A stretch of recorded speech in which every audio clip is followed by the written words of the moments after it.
na nagtulog. Nakatulog.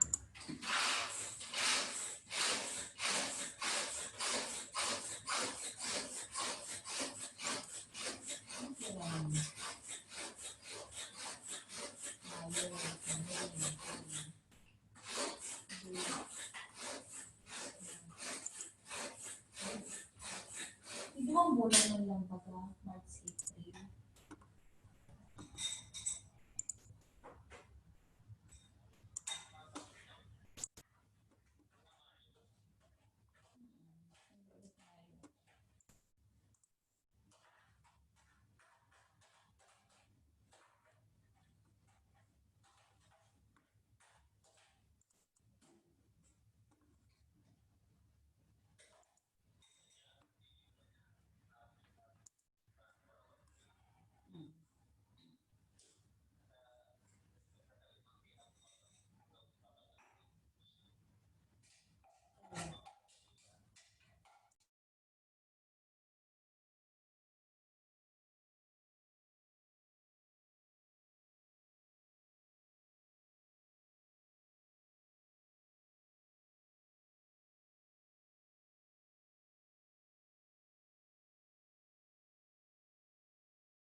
Sir Frank. Morning.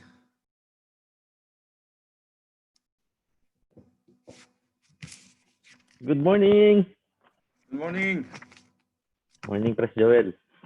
Morning. Hindi ako nakaano kahagabi. Hindi ako nakaabot. Medyo kuwan sa trabaho.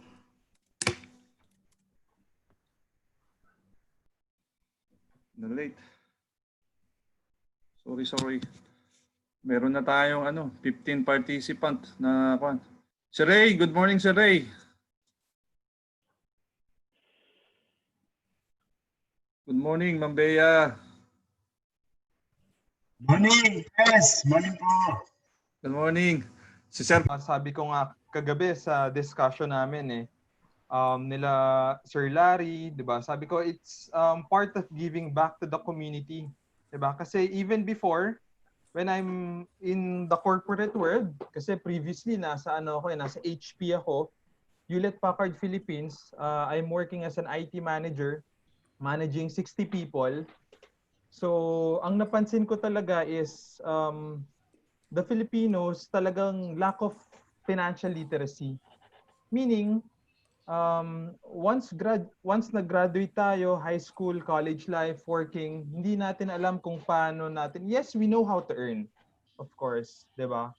However, hindi natin alam kung saan natin pwedeng palaguin yung pera natin.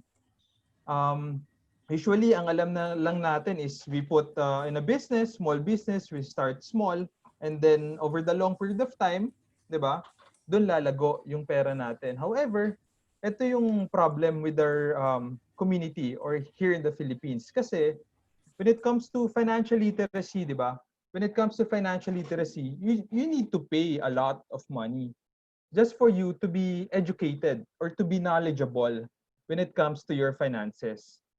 So before ako mag-resign back in 2014, this is the one that I'm doing. So I'm looking for companies that I can share my knowledge. Of course, practice na din sa akin when it comes to financial since from being an IT world, information technology industry, then move to financial industry, medyo parang ang layo ata, 'di ba? So parang sabi ko, this is one way for me in sharing my knowledge, 'di ba?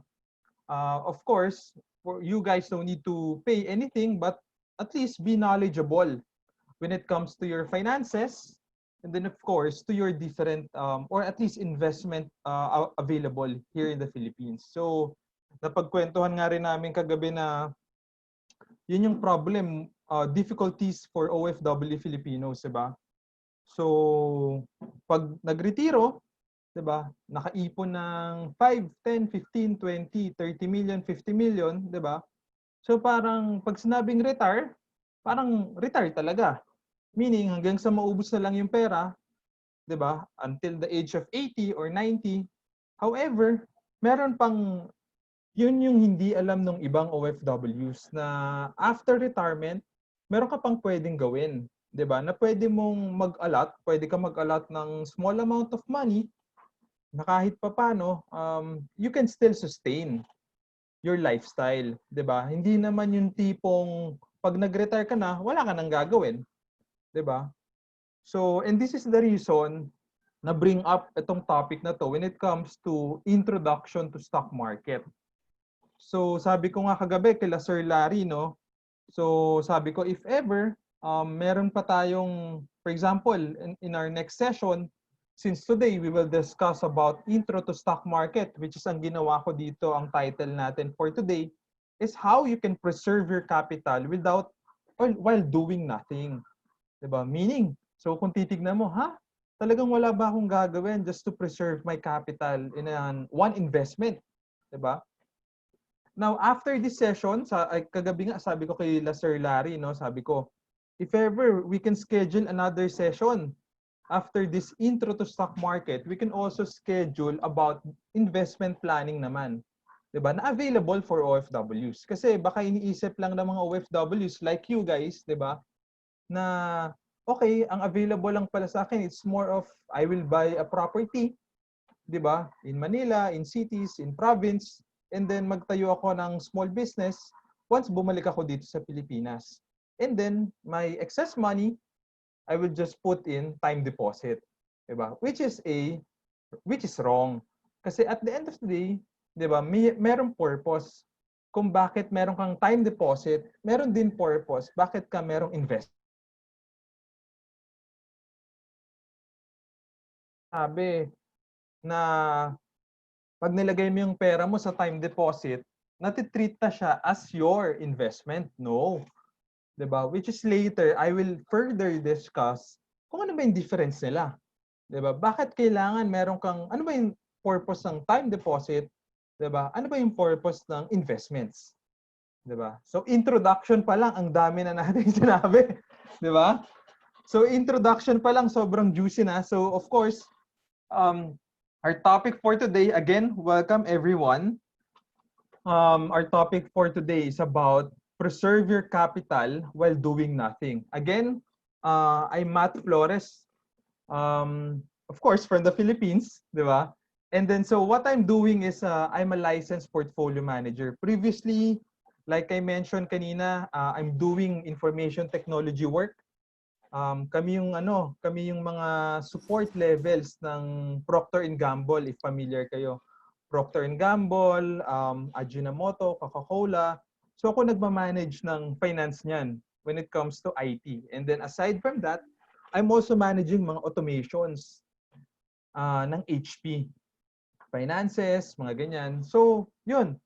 Pagdating ng 2014, nag-full-time ako as a stockbroker or independent or licensed portfolio manager. So, what we are doing is kami yung mahawak ng pera ng mga kliyente para lumago, para ma-outperform, para lumago yung pera ng kliyente when it comes to investments. And this is the reason pumasok yung Buhawi Investment Management.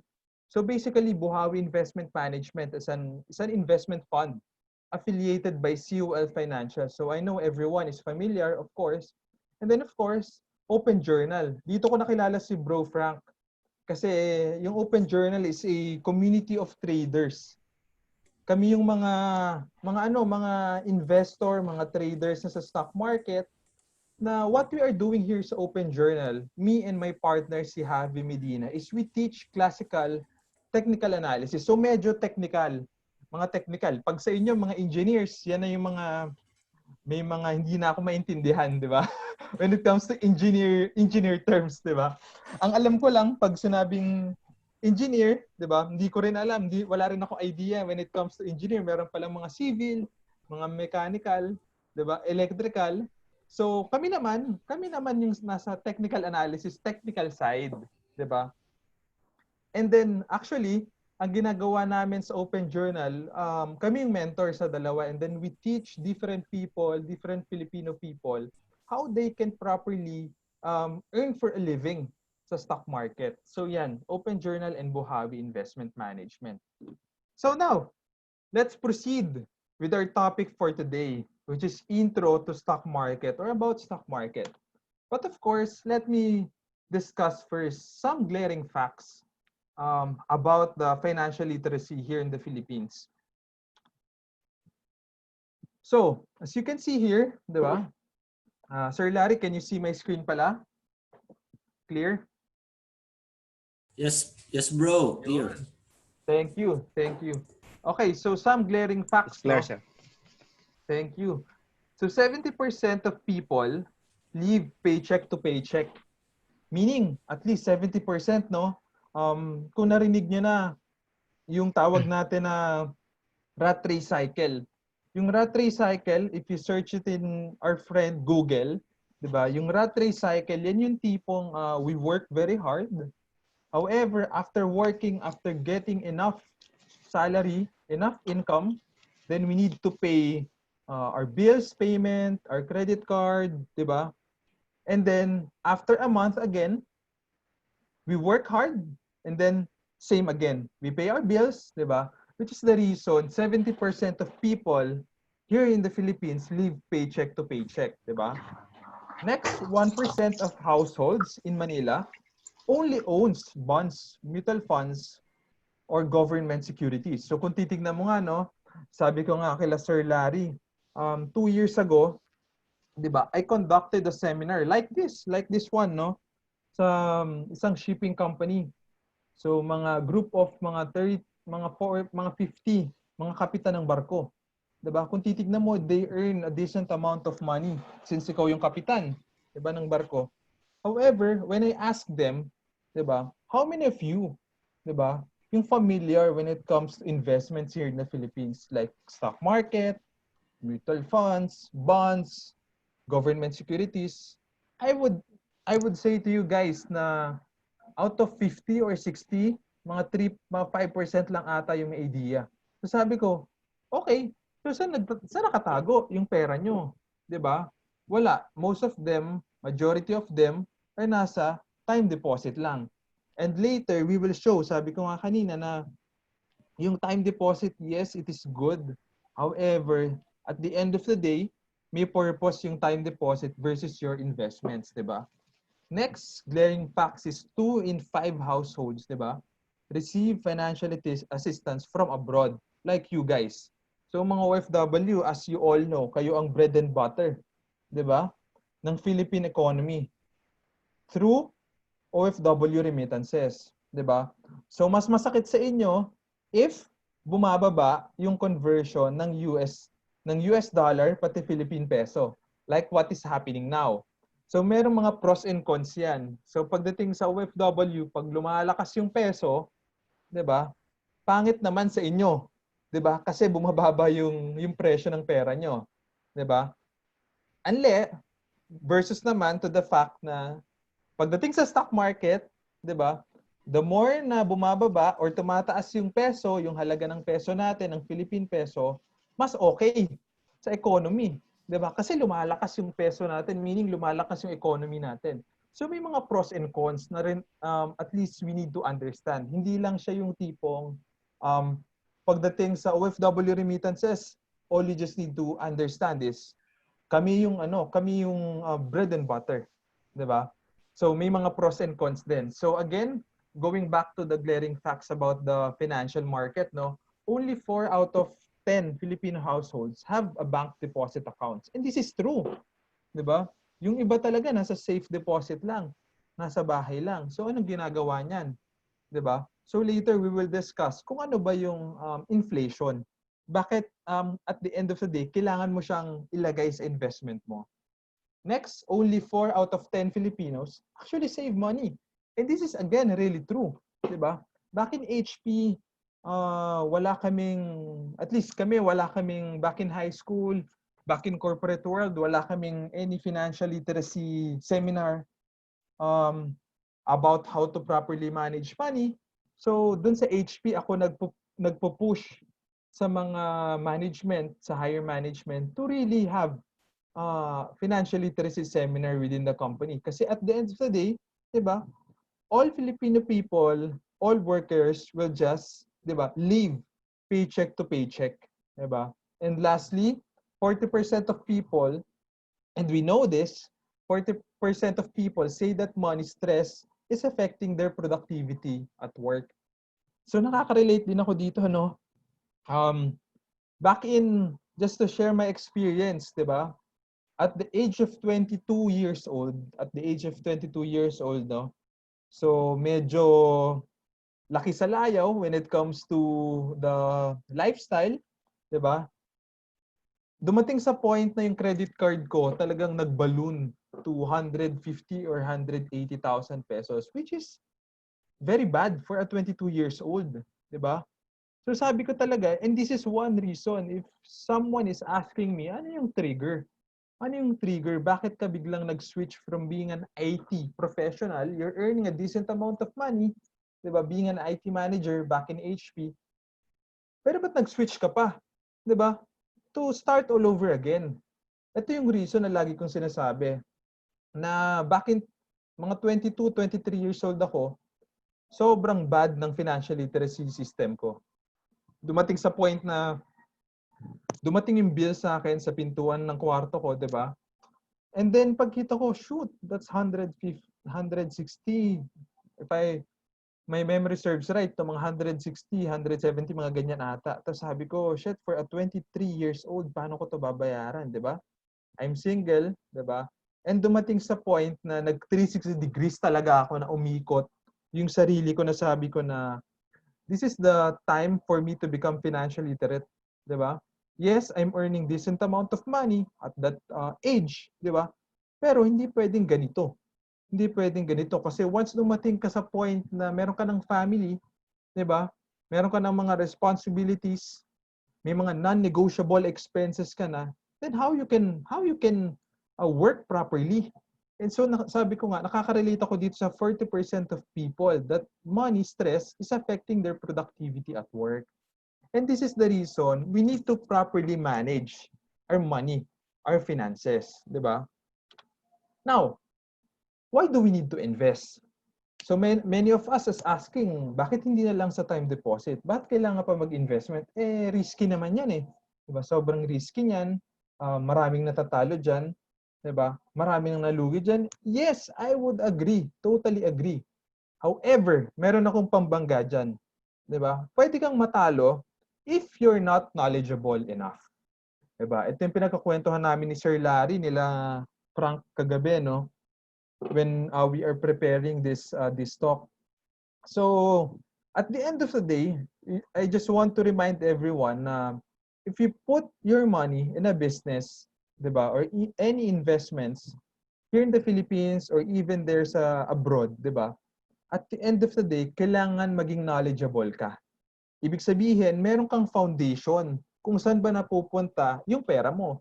Same sa mga family expenses mo and revenues within your family, di ba? You know, kung saan pumupunta yung mga expenses mo once dumating na yung revenues. This is the problem with most Filipinos, or I would say majority of Filipinos. No? They want to invest, pero ayaw nila magbigay ng time para intindihin kung saan napupunta yung pera nila. All they just need to do, di ba? Put the money, ikaw na bahala dyan.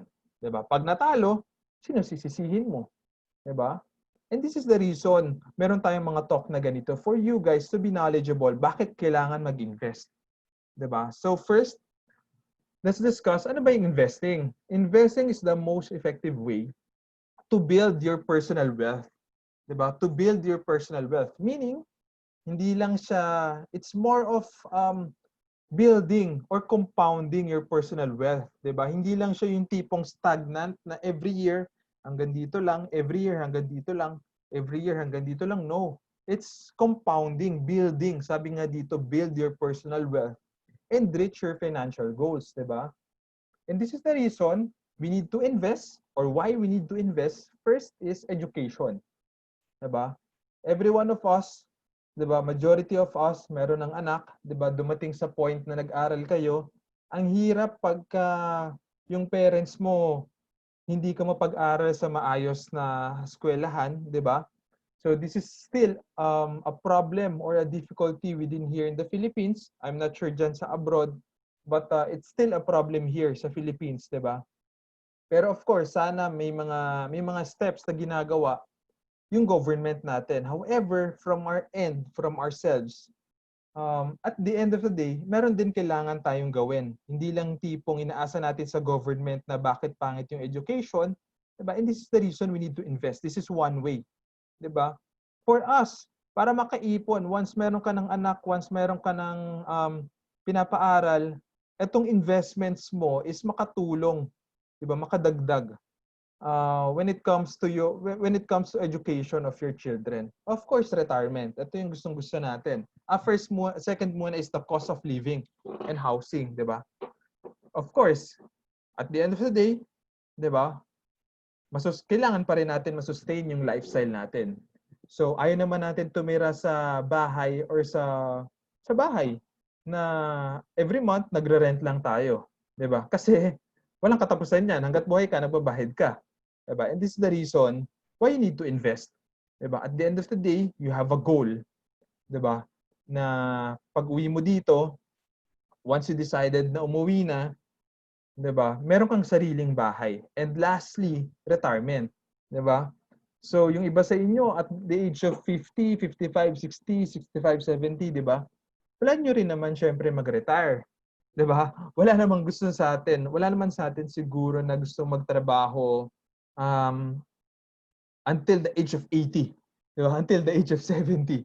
'Di ba? Wala naman sigurong ganoon, 'di ba?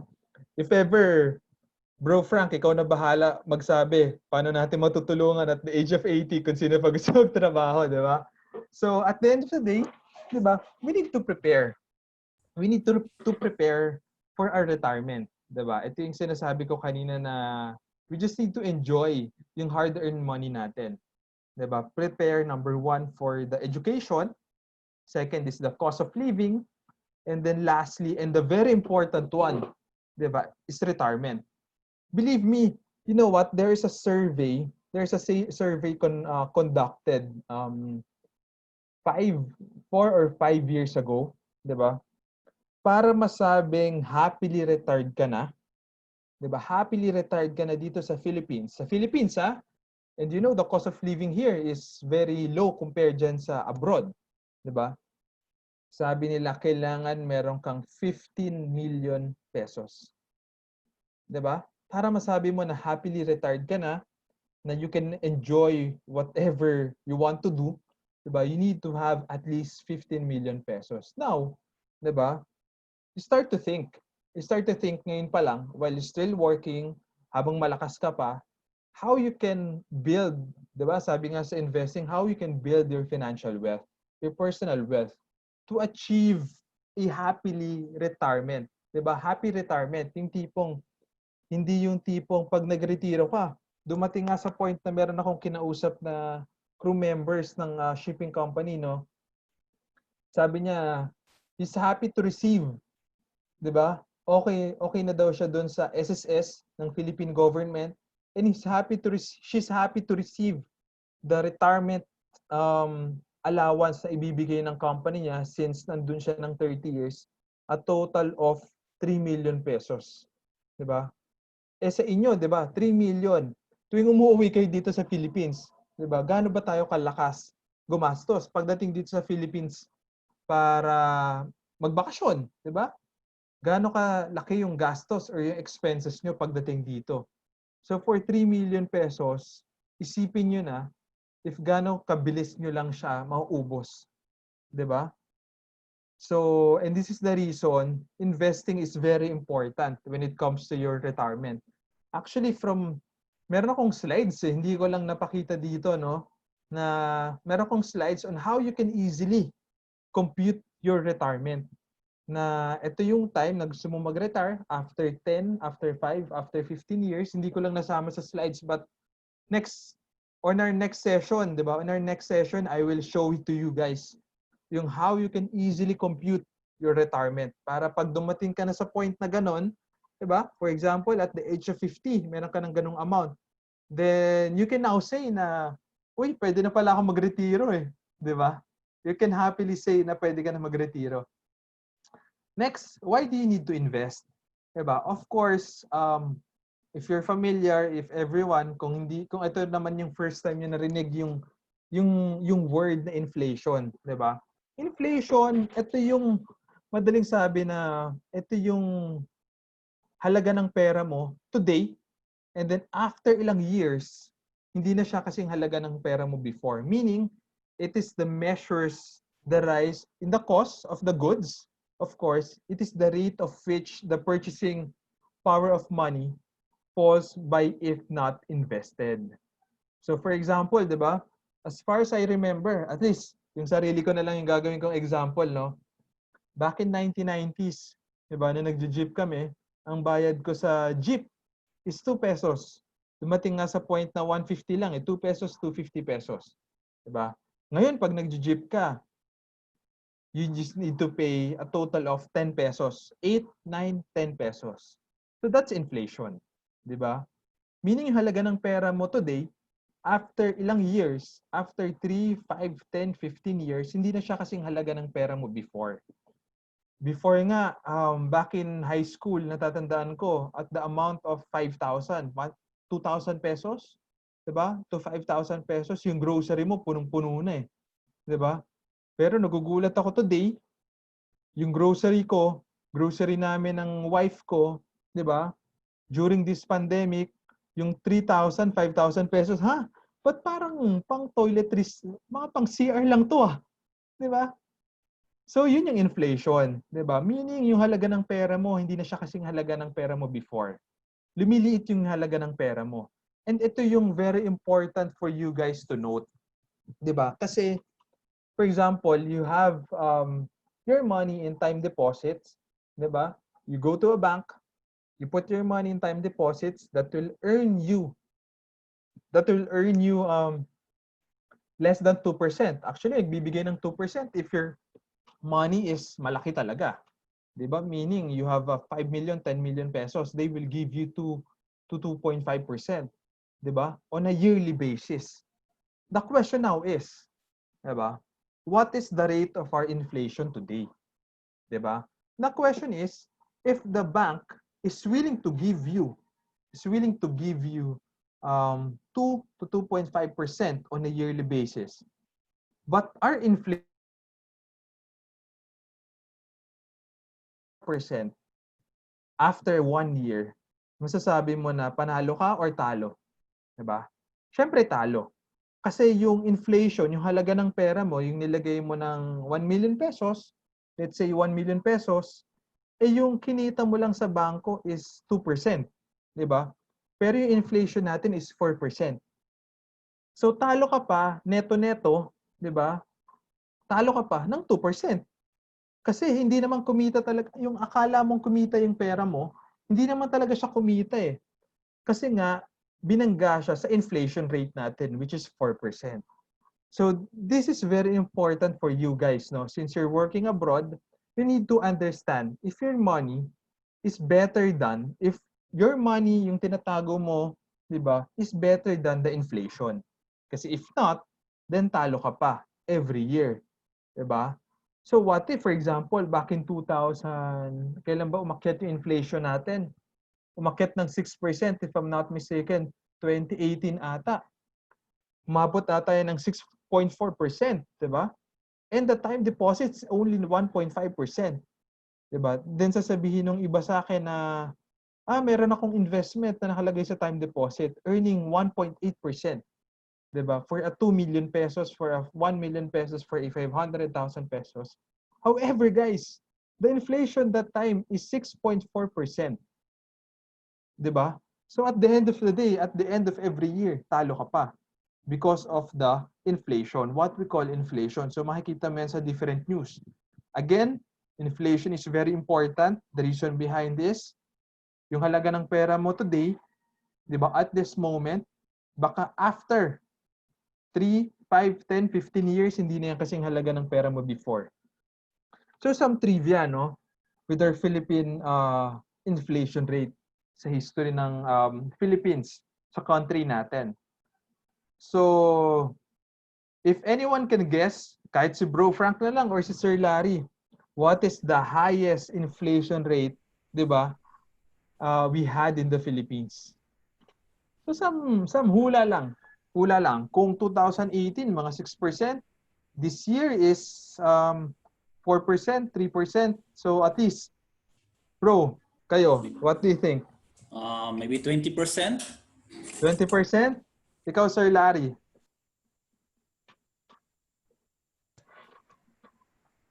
Ano sa Yes, tingin sir. mo, sir? Yung mga Ano yung ganun na, sir. highest? Mga 20%. Believe me, and this is according to statistics, no? So yan, we hit as high as 46.67% in 1984. Diba? Actually, during that year, if I'm not mistaken, this 46.67% is the average during that year. However, if I'm not mistaken, yung chinek ko sa statistics, umabot yan ng August or September, umabot yan ng 60% yung inflation rate natin back in 1984. So believe that, di ba? Isipin niyo yun na if your money, if meron kang 100 pesos today, and then umabot yung inflation ng Philippines ng 40%, yung 100 pesos mo is only equivalent to 60 pesos. Diba? Kasi nga, 40% yung inflation rate natin eh. Diba? Pwede bang mangyari yan ulit? Yes, may possibility. Diba? Nung 2018 nga, hindi namin ina-expect na abot siya ng 6.4% eh. Kasi 6.4% is high. Diba? Pero when you backtrack, ang dami nagrereklamo ng mga Filipino na, ay, ano ba tong Philippine government? Hindi naman ma-manage properly yung inflation rate natin. However, back in 1980s, yan nga, 1984, umabot siya ng 40% to 60%. In early 90s or during the era presidency, umabot yan ng 20% or 12, ang average is 12 to 15%. Diba? Tapos ang dami nagsasabi today or last 2 years na 6% is very high. Diba? So merong mga pros and cons din yan, 'di ba? At the end of the day, may mga pros and cons yan. May mga supply and demand factor kung bakit umaakyat, ba't bumababa yung inflation rate. But for this topic, hindi muna natin siya i-discuss. But going back, yung nangyari just to give you a brief history, short history lang, yung nangyari ng 1984 is, if may nakakatanda pa, 'di ba? Hindi pa ako buhay na ito. Due to Typhoon Nitang. So due to typhoon, maraming nasira, 'di ba? Mga 1,500 people, 1,000 to 800 to 2,000 people were injured, 'di ba? Roughly 2 million people were affected in the country or here in the Philippines. So talagang tinamaan yung mga goods, consumer goods natin. So even the Ondoy back in 2009, diyan ako nag-start ng mag-work eh. Back in 2009, our inflation rate is above 5%. Umabot yan ng 8%. So I keep on discussing about inflation rate for you guys to be able to understand the importance of it. Kasi yung iba nakikita lang na inflation rate na 5% lang yan, 3% lang yan. No, it's very important lalo na sa inyong mga OFWs. So first, of course, this is the third, why do we need to invest? First is more of saving for education, retirement, diba? Why do we need to invest is, of course, to maximize the power of compounding. Meaning, yung kinikita mo today, diba, pwede siyang lumago over the long period of time. Ibig ko nga sabihin dito na investing over time, sabi ko over time, not short time. Diba? Not short time. Activate your savings to grow faster. So as you can see here, let's say, you put your money, yung plan mo is 60,000 pesos, diba? 60,000 pesos, you just put it in a time deposit, diba? Sabi mo, ang plan ko in the next 60 years, diba? Maglalagay ako ng 60,000, earning 1% using savings. And this is true, diba? Actually, mas maliit pa nga yung 1% kasi pagdating every year, pag mag-withdraw ka, meron pang kaltas yan. Diba? Kasi meron pang mga fees yan sa bangko. Diba? So let's say, you will put 60,000 and then you just leave it there for 60 years para sa retirement mo. So after 60 years, diba, your 60,000 pesos now becomes 109 pesos. That's because of your 1% earning for the time deposit. Which is, I would say, bad.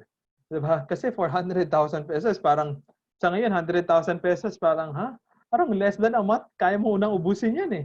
Diba? Because of your bills payment, non-negotiable expenses, diba?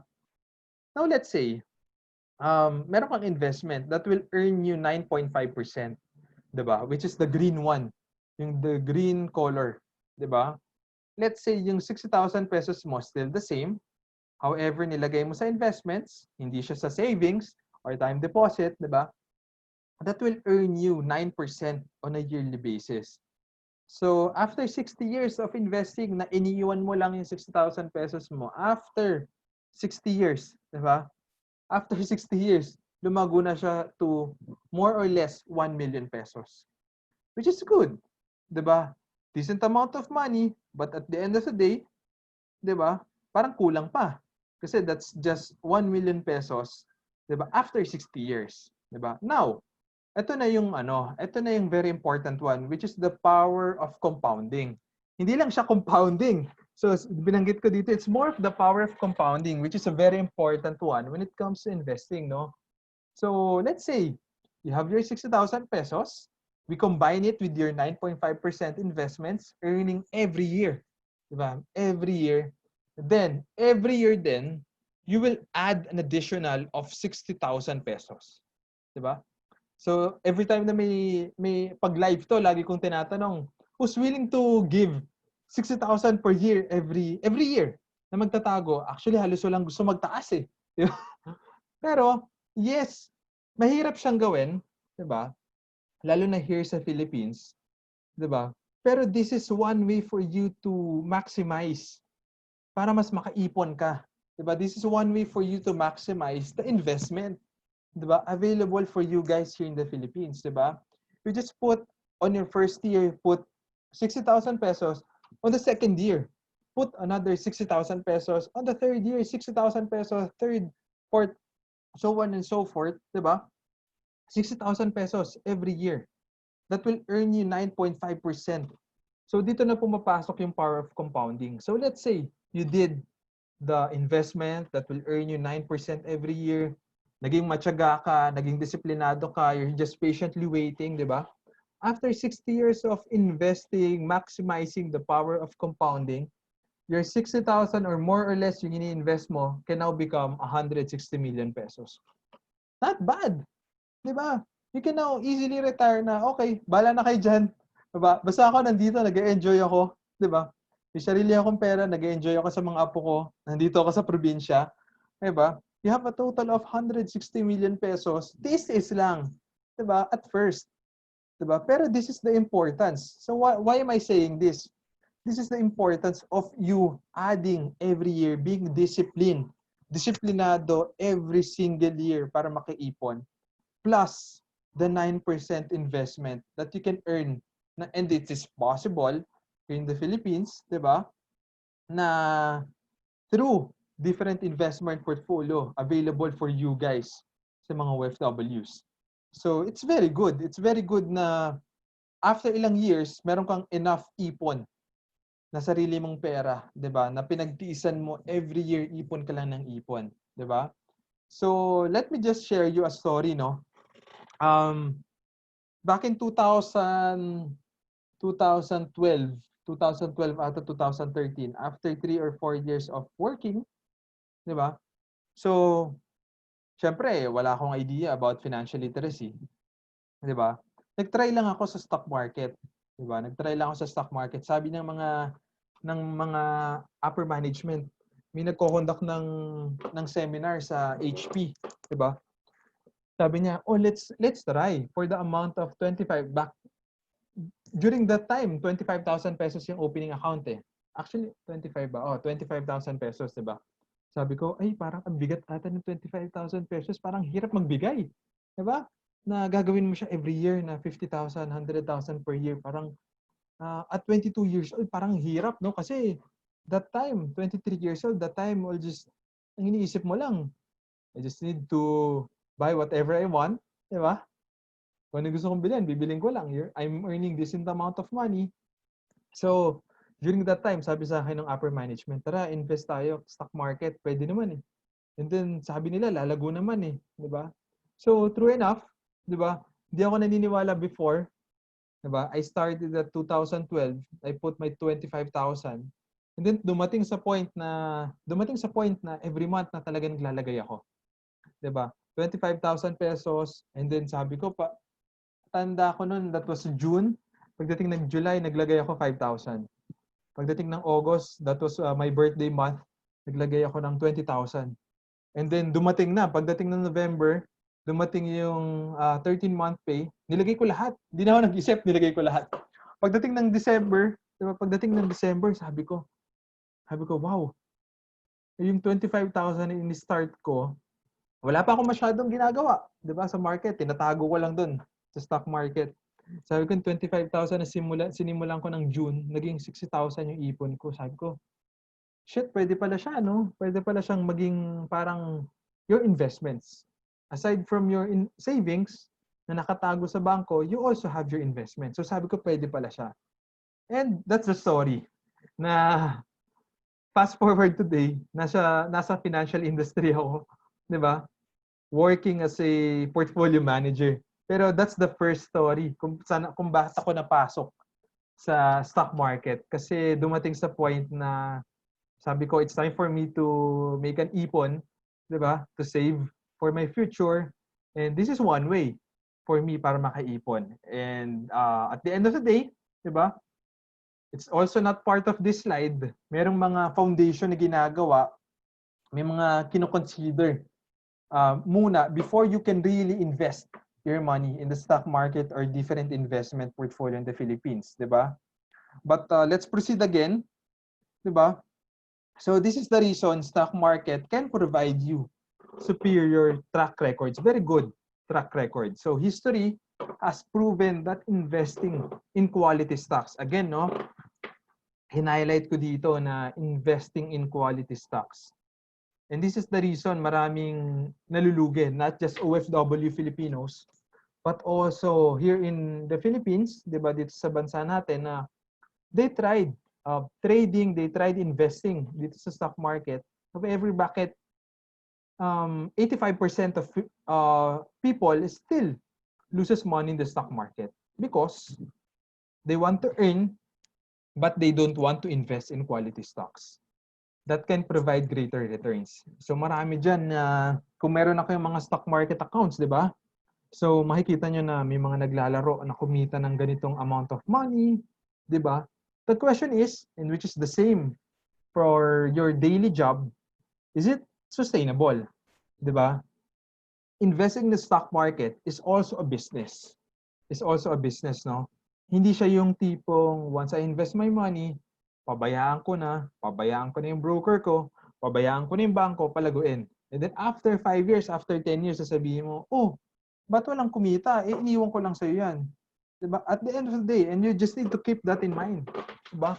Once pumasok ka sa isang investment, you need to have a foundation. Diba? At least foundation kung paano ba labas-pasok yung pera mo. Diba?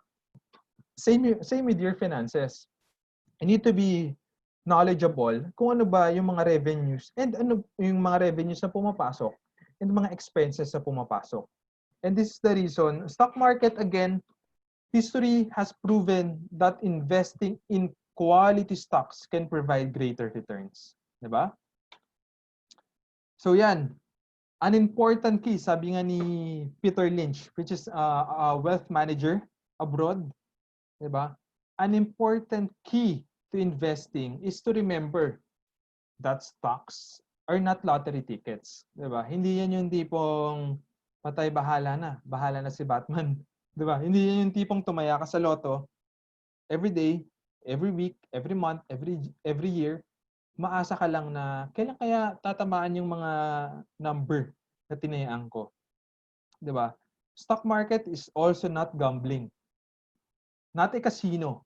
Diba? Kasi at the end of the day, casino is a 50-50. Diba? Meaning ko ng 50-50, yung tipong 50 chance na panalo ka, 50 chance na talo ka. Diba? In the stock market, if you're knowledgeable enough, if you have a foundation, kahit na hindi ka expert, diba? Your probability of earning as long as you're knowledgeable, meron kang foundation, is kaya mong iakyat not just in 50%, but also to 80 or to 70%. Kaya nga sabi ni Peter Lynch dito, di ba? Very important to note, di ba?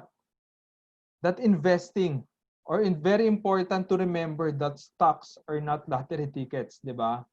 Yung iba dyan, pag nakitang stock market, for example, pag tapos natin ng talk na to, stock market, uy, search ako about stock market, and then pwede pala akong kumita ng ganito. No, di ba? Yun yung pinag-usapan namin ni Sir Larry nila Bro Frank last night na yes, you will see a lot of people here in the Philippines na nagpo-portray na you can earn large amount of money just trading, just investing in the stock market, diba? The question now is how you can sustain it, diba? Same with your daily job, yung binanggit ko nga kanina. Treat this as your business. Hindi siya yung tipong ano, kakalimutan mo na. Forget about it. That's it. Diba? Hindi. Diba? You need to be knowledgeable and you have a foundation.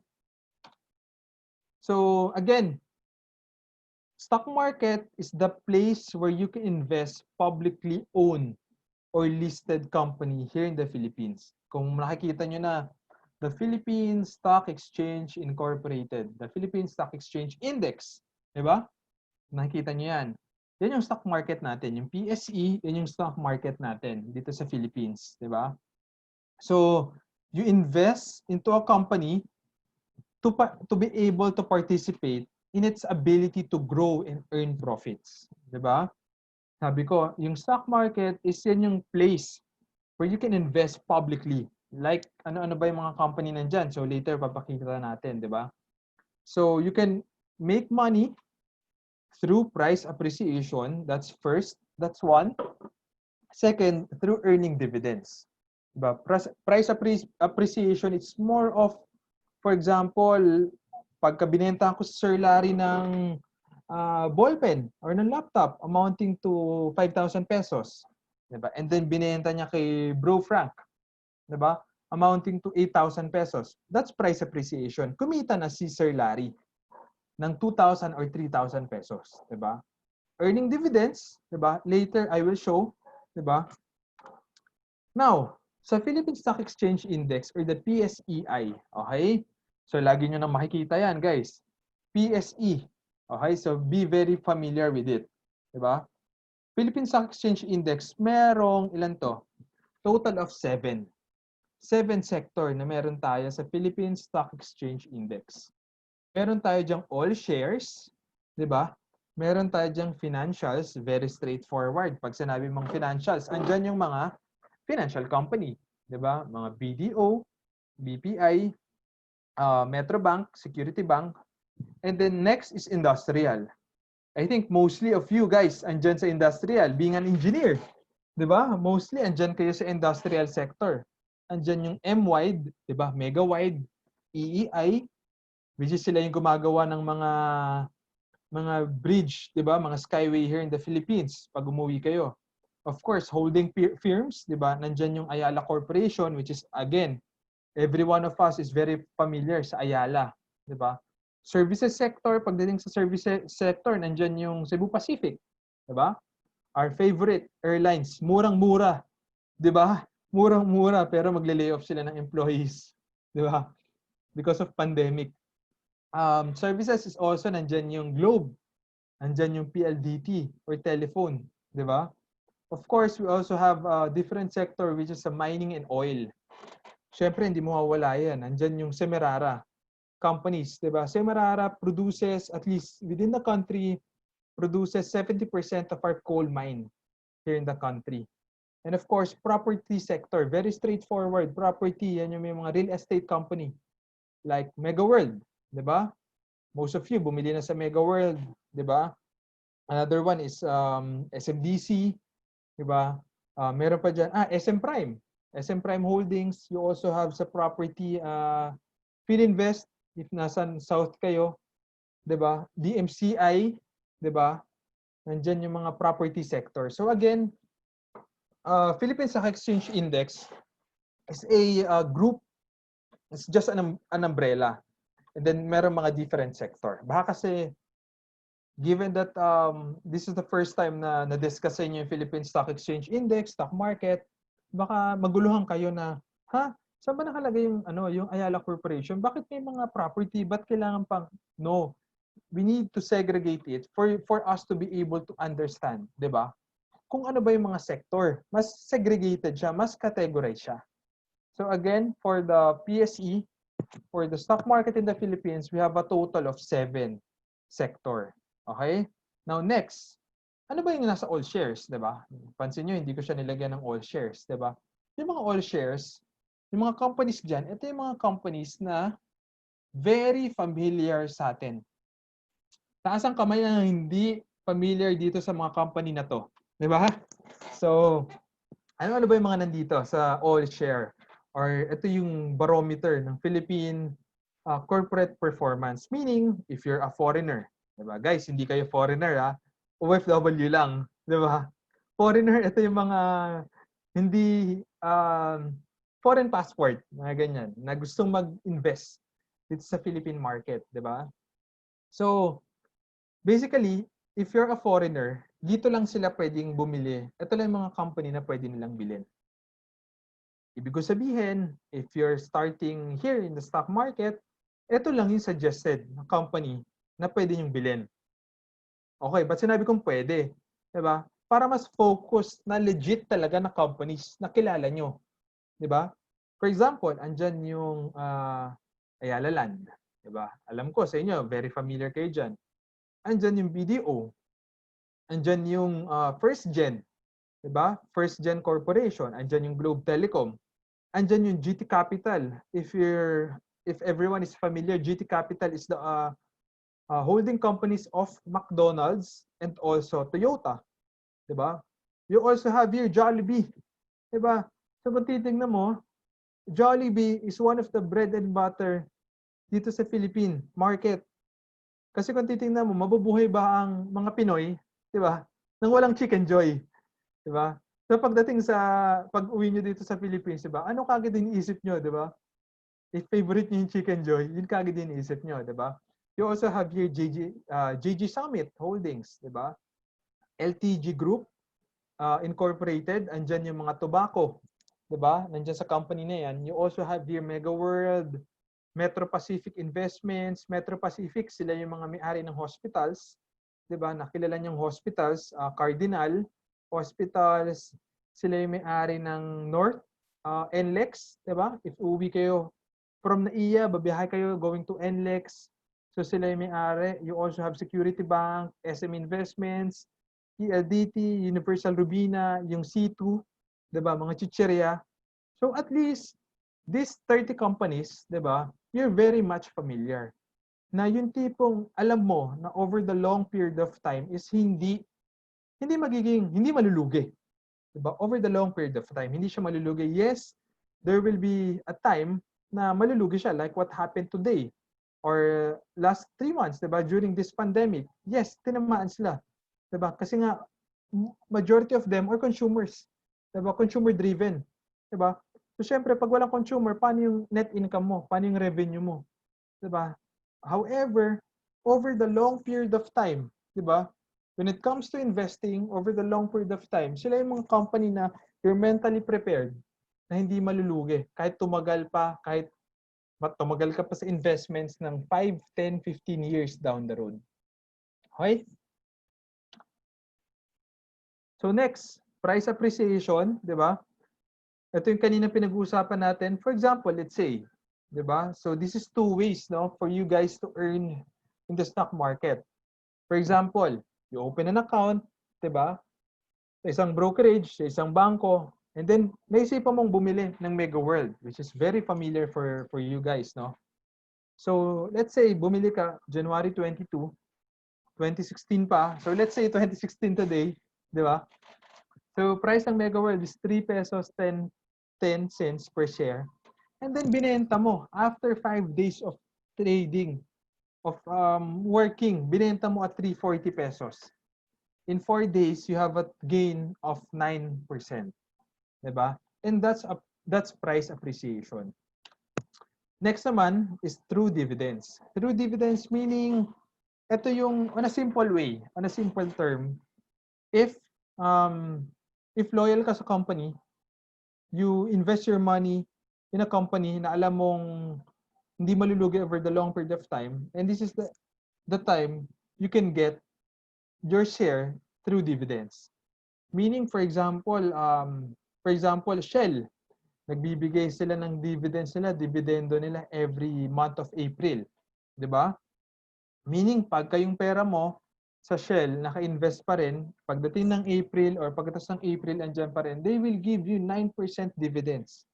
Same with Semerara. 'Di ba? If your money is nandyan sa kanila ng September or even October, 'di ba?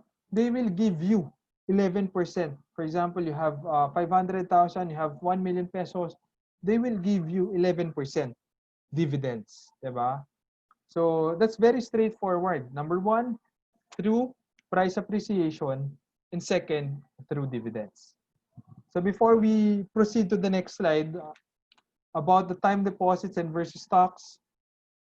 Guys, let me know if you have clarifications, questions, di ba? Bro Matt, may few questions na nasa natin sa chat. You want to answer them? Okay. Sige.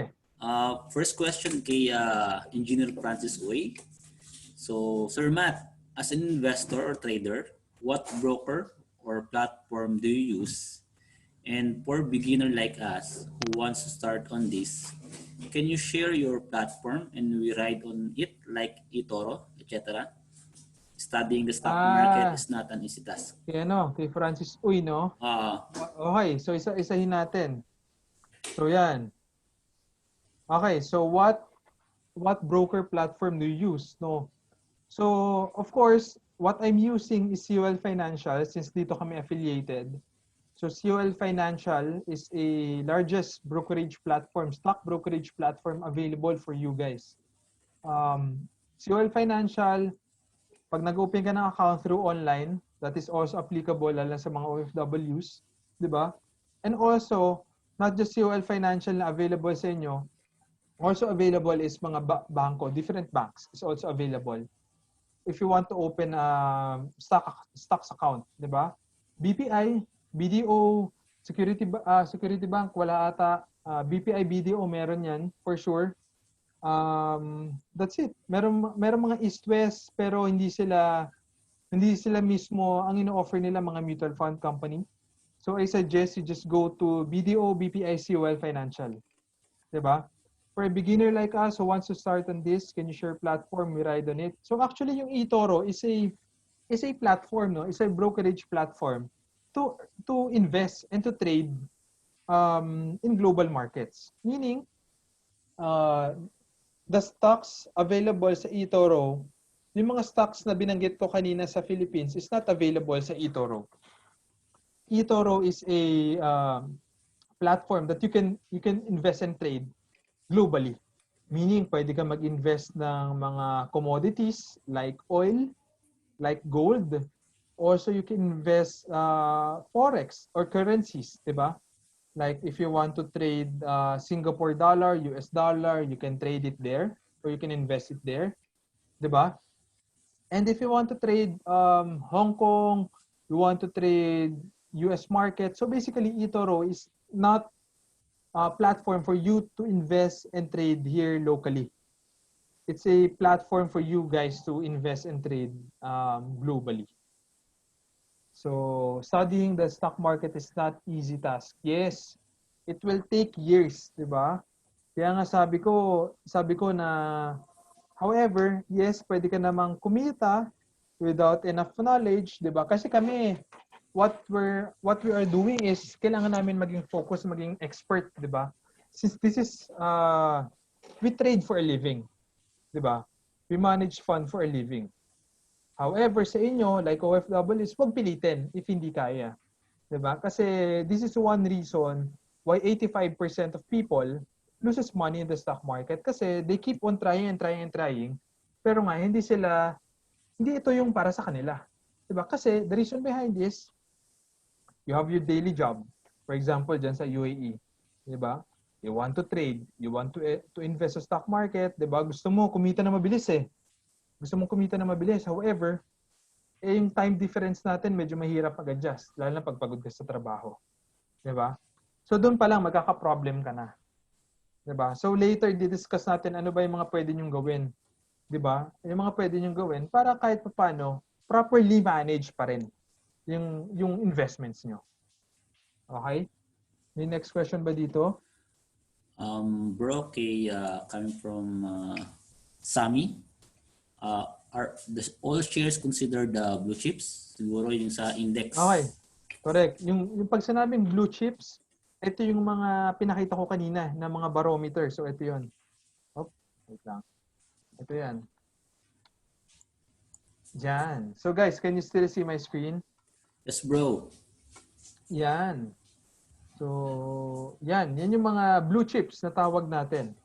So, are all shares considered blue chips? Yes, as long as meron kang shares within this blue chip company, it is considered as common shares. Kasi when we are talking about shares, di ba? Merong common pati preferred. Yung preferred, wag mo muna intindihin. Wag niyo muna intindihin kasi medyo komplikado yun. Di ba? What we are talking about now is common shares. Meaning, pag bumili ka ng amount of shares ng Globe, diba? Na favorite mong telecom company, then you own a share of Globe Telecom. So yes, all shares considered, kasi yung blue chips is a term for companies. Yung shares, yun yung binibili mo. Yun yung holdings mo, yun yung company mo. Yun yung hawak mong shares. Portion of the shares na own mo sa company. Diba? So the question now is, marami ba kaming may-ari ng, for example, bumili ako ng Globe Telecom? Yes. Marami kayo may-ari ng Globe Telecom. Diba? Marami kayo may-ari. Kasi nga, you own a part of the shares. Small amount of the shares of it. Diba? For example, yung ginagawa dyan ng mga owners, diba? If you have, for example, let's say 100% shares. Diba? Same sa mga company nyo. Diba? If you're a part owner, what we will gonna do is 20% of it, we will just go to the public or to stock market. 80% tayong mga owners. Diba? So yun, 20% of it goes to the public, doon na tayo papasok. Yun yung mga hawak natin na common shares. Okay? Yun. Bro, may follow-up question si Sami. Follow up, how do you handle blue chip stocks? Very simple. later papakita ko. Ayun. So later papakita Oo, natin kasi ayun. para hindi tayo mabitin na Oo. doon sa isang strategy natin, invest with the plan. So, para mas properly manage, pag bumibili kayo, hindi yung tipong bili lang ng bili. Diba? Okay, ano pang question dyan? Sir, kay Lisandra. Sir, paano malaman if lilipad ang stocks at that particular day? Mukhang day trader ang Oo. Oo, ang ni Sir. So, actually, if sabi nga ni Boss Edward sa akin, which is the owner of COL, he always tell us, di ba? Na if alam ko lang, mayaman na ako. Di ba? Kung alam ko lang na akyat na to, malamang hindi na ako nagko-conduct ng seminar sa inyo, di ba? Oo nga. OGK bro, di ba? Only God knows. Di ba? So it's really hard. So later we will also discuss ano yung mga reason kung bakit merong ups and downs sa stock market, sa isang stock prices. Di ba? Yeah. So only God knows if malalaman na aakyat na yung stocks. But sabi ko nga kanina, di ba? From our end, from what we are doing sa open journal, and since this is what we are doing, di ba? We trade for a living. Di ba? Kailangan namin maging expert. So at the end of the day, yung chances namin na malaman kung aakyat na isang stock is umaakyat. If you're gambling, ang sabi ko kanina is 50-50. However, dito naman sa ginagawa namin, inaakyat namin yung probability. We can raise it up to 70, 80, 90% probability. So may chance pa rin naman kami. So yan. Nag-raise ng hand si Engineer Richard Apil. Engineer Richard, may question ka ba?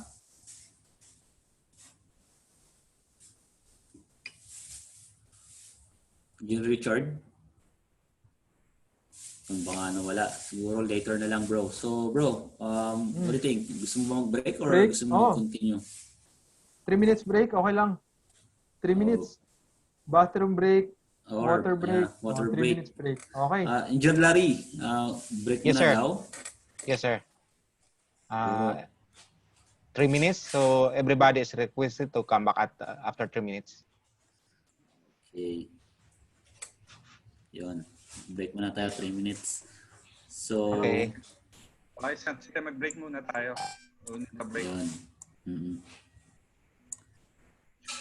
Ay, nag-raise pala ng hand si Engineer Joanna at saka si Ma'am Nena. Sorry, hindi ko nakita agad. Okay. So, baka yung iba, hindi nag-break. Nag-break pa yung ano natin, yung ating speaker. Nag-break, sir. Siguro Ma'am Joanna and Ma'am Nena, so, pagbalik, mag-resume nung alaw ko kayo mag-speak. So, pwede nyo open nyo yung microphone nyo para kayo. Laging ko po kayo Unahin ko si Ma'am Joanna, then next kayo Ma'am Nena. Building. PSEI. Yun. Natutunan ako, sir. PSEI. Sir. Oo. Ito sa barometer. Sir Frank, Yes, sir. anong view mo dito? Mas, napapaisip ako talaga eh. Papaisip Ano ka. yan? Ano yan, sir? Sige, sabihin mo, sir. Ikaw, sir, ikaw hiningi ako ng view. Ako personally, na-experience ko na talaga mag-trade din sa Sir Frank. Yes, sir. I-recognize ko lang si IPP Jeffrey Valero. Nasa pa rin. Sir. Dito si Sir Jeffrey. Sir Jeff, good morning, sir.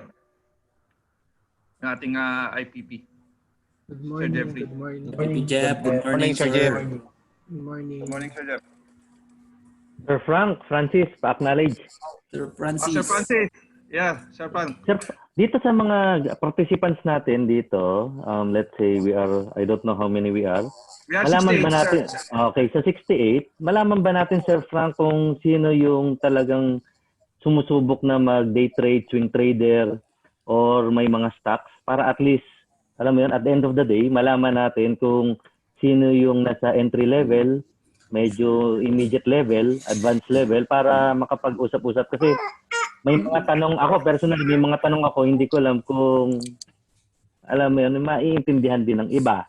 So, Sir Francis, to para answer that, Siguro ang pinakamabilis na gawin is magsasend na lang ako ng poll question sa group. Yes. So Okay. lahat Meron ng poll umattend, yan, di ba? sundin lang yung poll. So maglalagay doon set of question, sagutan nila yon. Then ma-identify natin kung sino yung nasa advanced level na, sino yung starting pa lang. Correct. So, siguro yung pinaka-best na gawin, which is maybe after webinar, i-drop ko yung pag-usapan namin sa BOD, yung set of question na pwedeng ilagay doon. Then send out ko sa bawat member yung yung poll questions na yan. Para at least kasi yung may mga tao na sa tingin ko may mga nagsisimula na rin or nakakaintindi na, then mas maganda at least masimulan natin on a separate discussion. Baka makatulong sa atin. Sige, sir. Sir Larry, ba? Tapos na ba 3 minutes natin? Yes, almost over, sir. Okay, sir. Hinti lang natin si Matt. Si Bro Matt makabalik na. So, it's really interesting itong natin ngayon.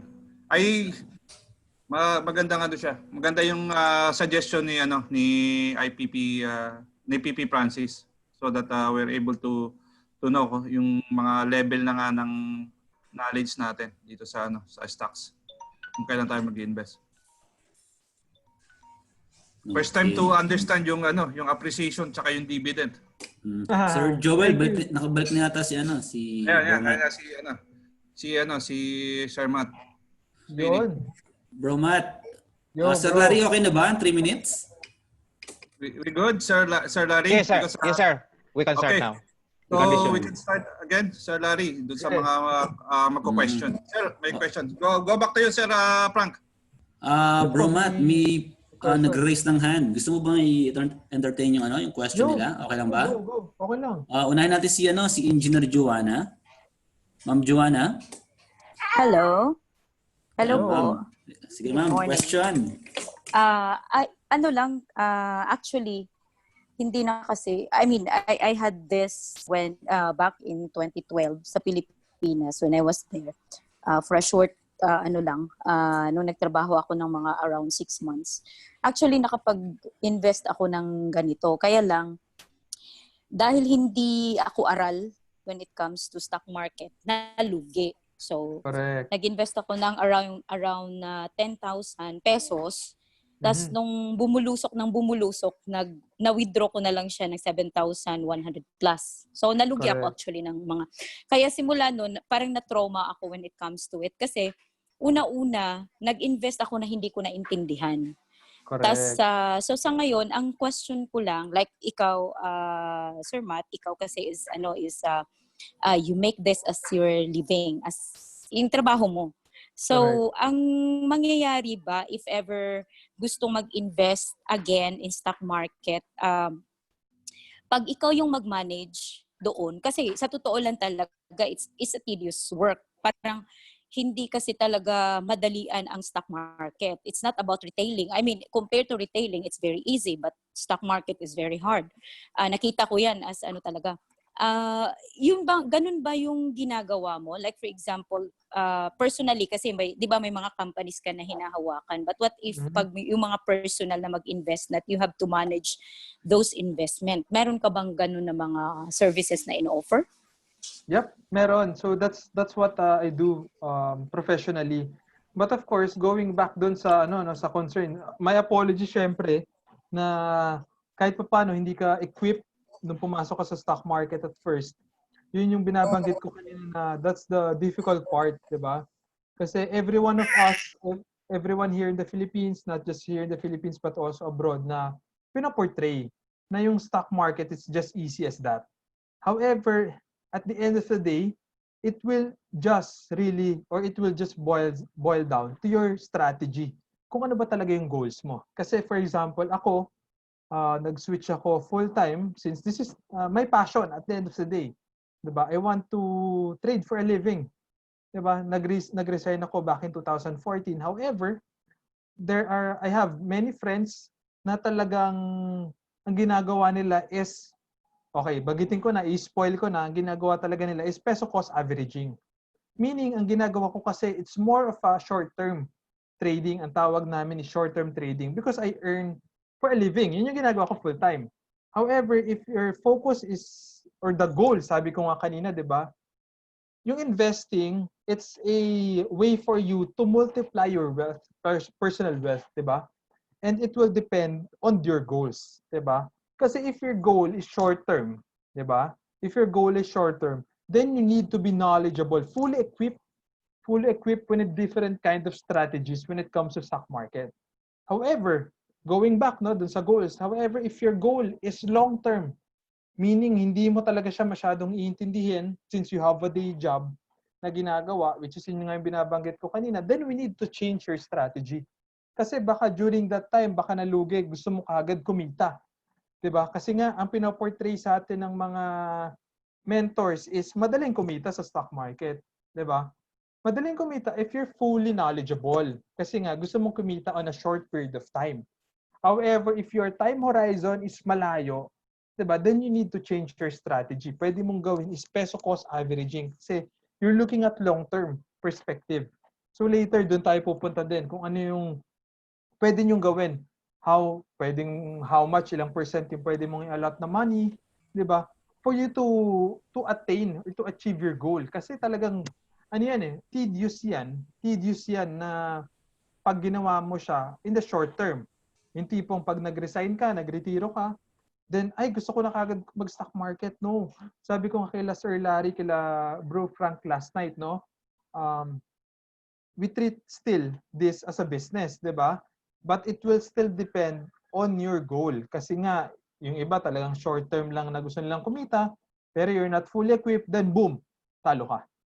Diba? However, if your goal is long-term, then unti-unti lang. Kasi nga, kahit naman ako, I have a lot of friends na talagang over the long period of time, okay naman eh. They're still in the industry, meaning they have a company, may sarili silang company, they work 9 to 5, 9 to 6, 8 to 5, diba? Pero at the end of the day, yung investment nila sa stock market is still doing good. So, ano yung pinakaiba? Ang answer doon is yung strategy. And magdidepende yung strategy na yun sa goal mo.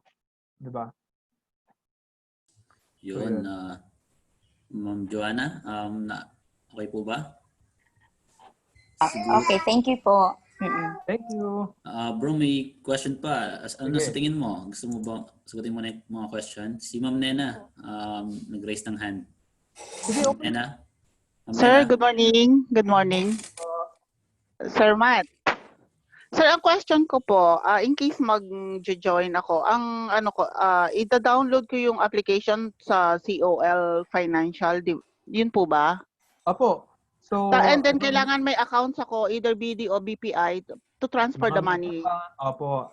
So, yun yung, initial is 5,000, right? Ang alam ko nga po sa COL Financial for as low as 2.5. Pwede na kayo mag-open. Oo, okay. Sir, paano papasok yung Buhawi investment? Buhawi yung investment. ano nyo, yung sa inyo. So actually, yung sa amin kasi, it's more of an investment company. So that's a company we are doing. That's where our fund, doon namin minamanage yung fund namin professionally. So, for example, in case, mag-open ako, and then ipapamanage ko sa inyo, ganun po? Yes. Yun, okay. Parang one more question. So, later, di-discuss natin yung strategy. Sir, one more question. Kasi, in this pandemic po ngayon, major crisis, all the companies are down. So, time po ba to buy the stocks? It's correct. So later natin discuss. Time to buy ngayong pandemic po. Time to buy the stock. No, we will answer it later. Kasi ang alam ko si Warren Buffett during World War II, bumibili siya ng stocks.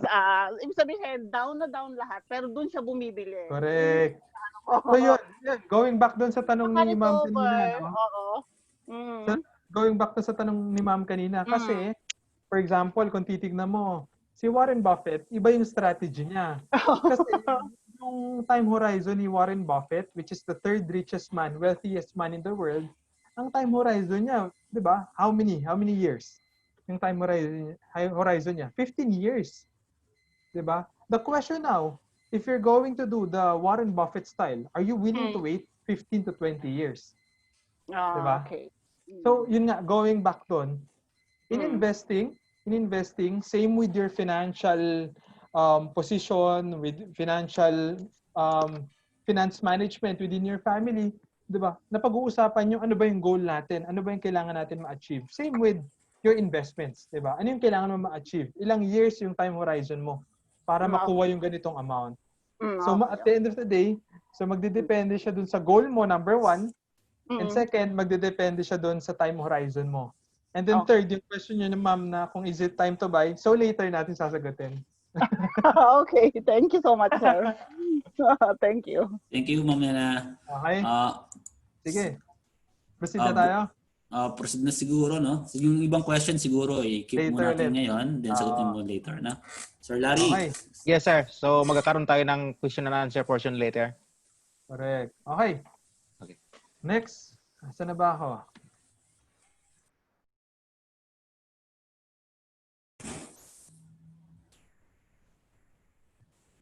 So going back, we already discussed the importance of investing, bakit kailangan mag-invest, bakit, ano ba yung stock market. So at least very clear na sa atin na we can earn through price appreciation and through dividends, diba? That's two ways. So now let's proceed to the investing in time deposits versus stocks. So ito yung dinidiscuss ko kanina. Ano ba yung purpose ng time deposits first, diba? In basic financial terms, basic financial description, yung time deposit, very important siyang ginagawa to put or to create your emergency fund. Diba? Ito nga yung tinatanong ni Sir Larry kagabi, no? Na it's more of, sir, how much, ilang years ba dapat bago matutoy ng stock market, bago mag-focus full-time sa stock market? And this is very important. Sabi ko nga, yung emergency fund. Diba? Emergency fund is ito yung emergency fund. If you guys familiar na, basic financial terms, ito yung 6 to 12 months of your monthly expenses na kailangan mong itago sa bangko. Ibig ko sabihin, gagalawin mo lang yan if during emergency. Kaya nga siya tinawag na emergency fund. Diba? For example, yung on a monthly basis, ang ginagawa, on a monthly basis, your monthly expense is 10,000 pesos. Ibig ko sabihin, non-negotiable expense. Diba? Hindi yung negotiable, non-negotiable. Meaning, yung bayad mo sa renta ng bahay, bayad mo sa tubig, sa telepono mo, phone bills mo, sa electricity. Now, let's say 10,000 pesos yung non-negotiable expense mo. Now, yung computation ng emergency fund, where you can put your emergency fund sa time deposit, is equivalent to 6 months to 12 months of your monthly expenses. Meaning, kailangan mo ng 120,000 pesos, diba? If you have a 10,000 pesos non-negotiable expense, yun yung 120,000 pesos na ilalagay mo as your emergency fund sa time deposit. Diba? Time deposit is not investment, guys. Just to be clear, time deposit is not investment. The reason behind, binanggit ko na kanina, because of inflation. Diba?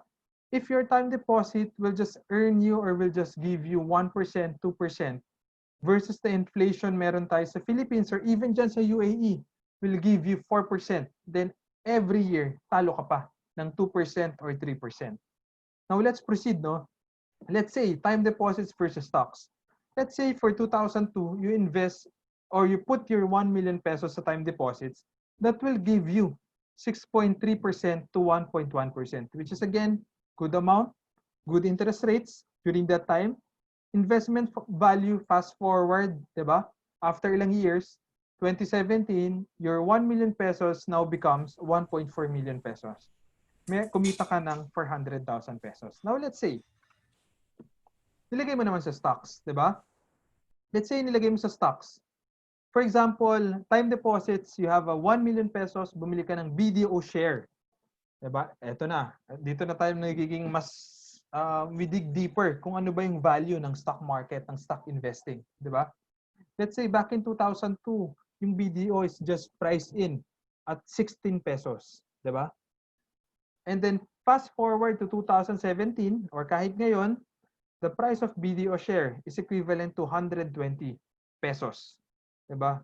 Ibig sabihin, yung 1 million pesos na iniwan mo lang, 'di ba? Iniwan mo lang diyan sa stock market account mo, fast forward, it is now equivalent to 7.40 million pesos with a compounded rate. So dito na natin pumapasok yung 9.5% investment plus the compounding, the power of compounding.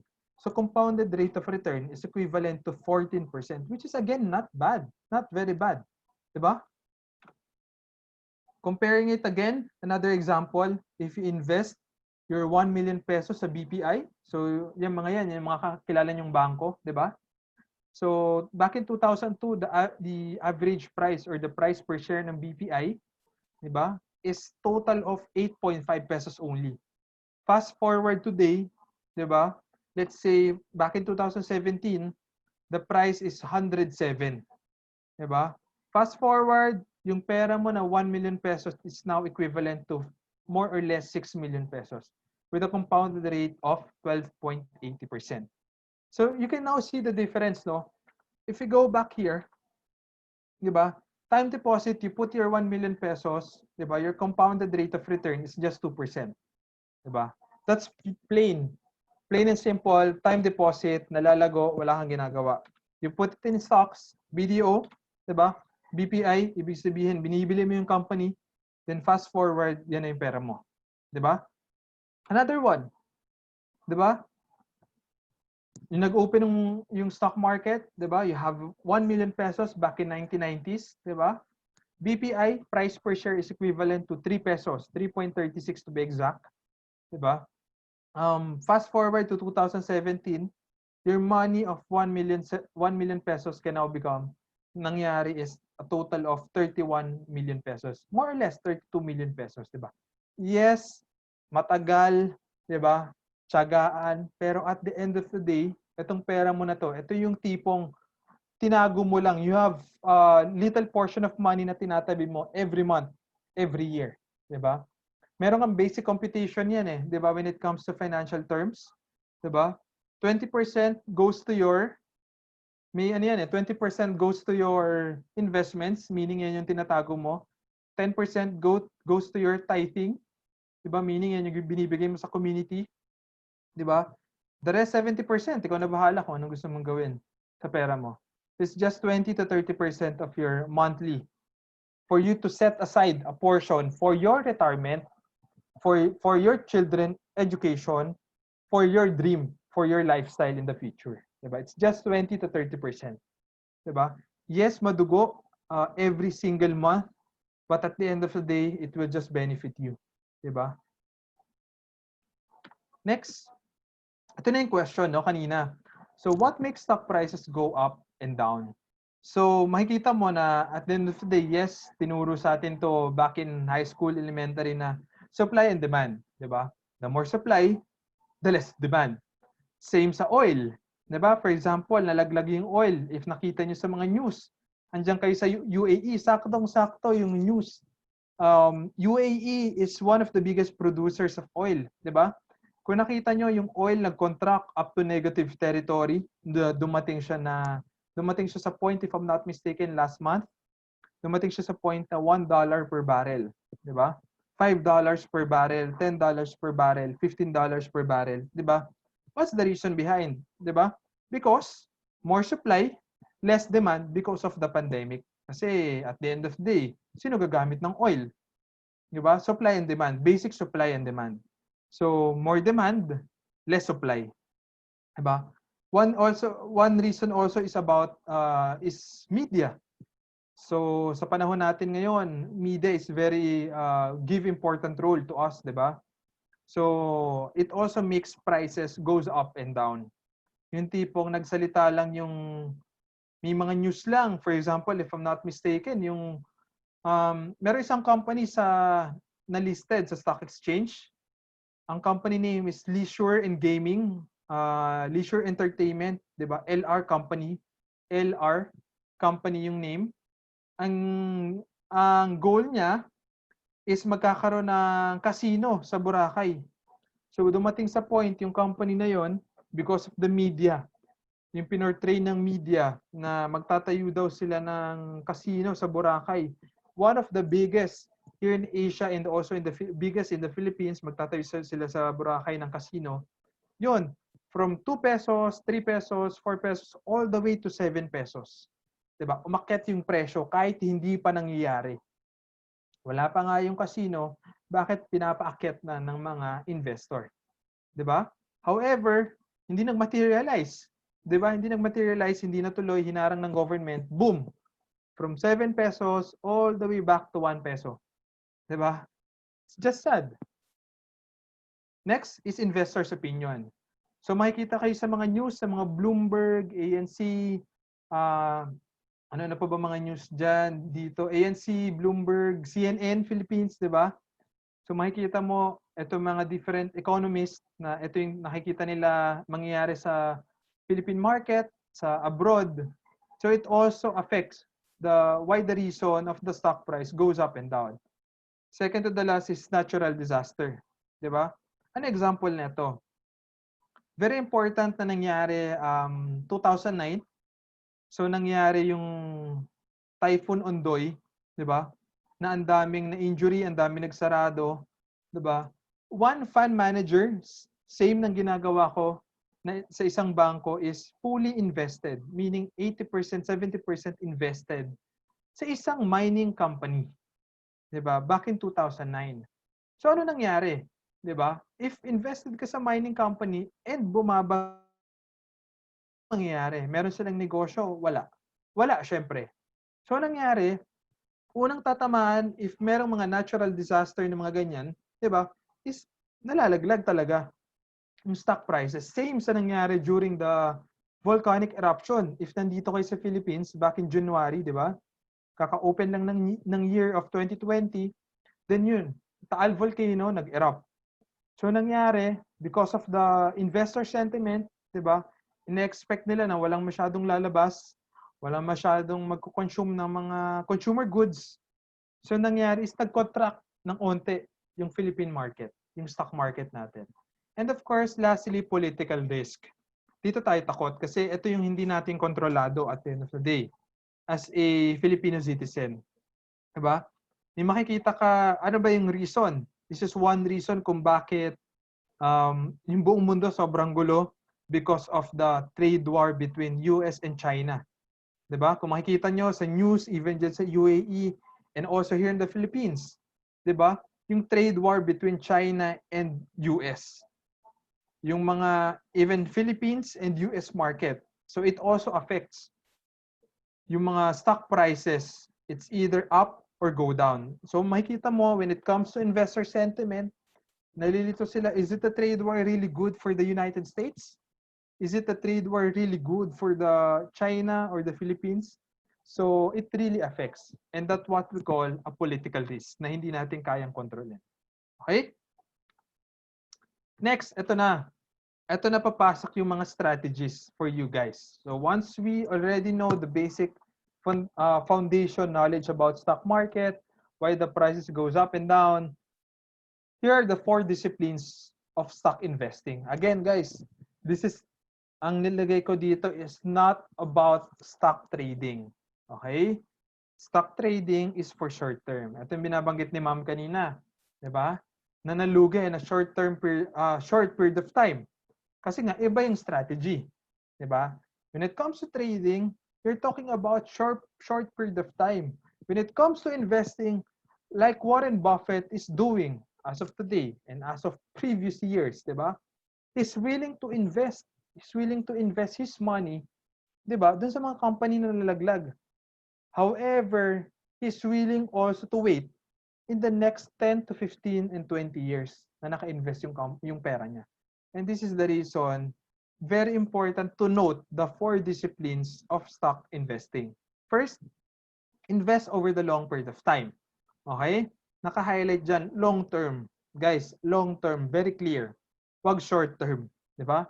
Invest only in good quality businesses. Like I mentioned kanina, diba? History proven itself that stock market, diba, can provide or can outperform different investments as long as you invest in a good quality businesses or companies. Diba? Sabi ko nga, good quality. And of course, next is invest with a plan. Hindi lang yung tipong, I put my money, ikaw na bahala dyan. Pag nalugi, kamot ulo. Diba? Bahala na si Batman. No. Invest with a plan. Invest with the goal with the goal in mind. Next is invest using diversification. Diba? We don't want to put all our eggs in one basket. Diba? Kasi pag tinamaan yung isa, kung saan nandun ka, then yari. Diba? Okay. So isa-isahin natin. Invest over the long period of time. Companies need to grow well. Diba? Same yan sa mga day job natin. Hindi naman yung tipong nung dumating kayo sa UAE, diba? Dumating kayo dyan sa mga companies nyo. Kung ano yung dream job nyo, yan ang kagad yung ginagawa nyo. Diba? It takes us years for us to be able to become an expert dun sa actually na ginagawa natin. Me, nung nag-resign ako back in 2014, diba? I'm still a student of stock market. Pero before ko ma-refine yung strategy ko, yung knowledge ko about stock market, it took me 2 years, diba?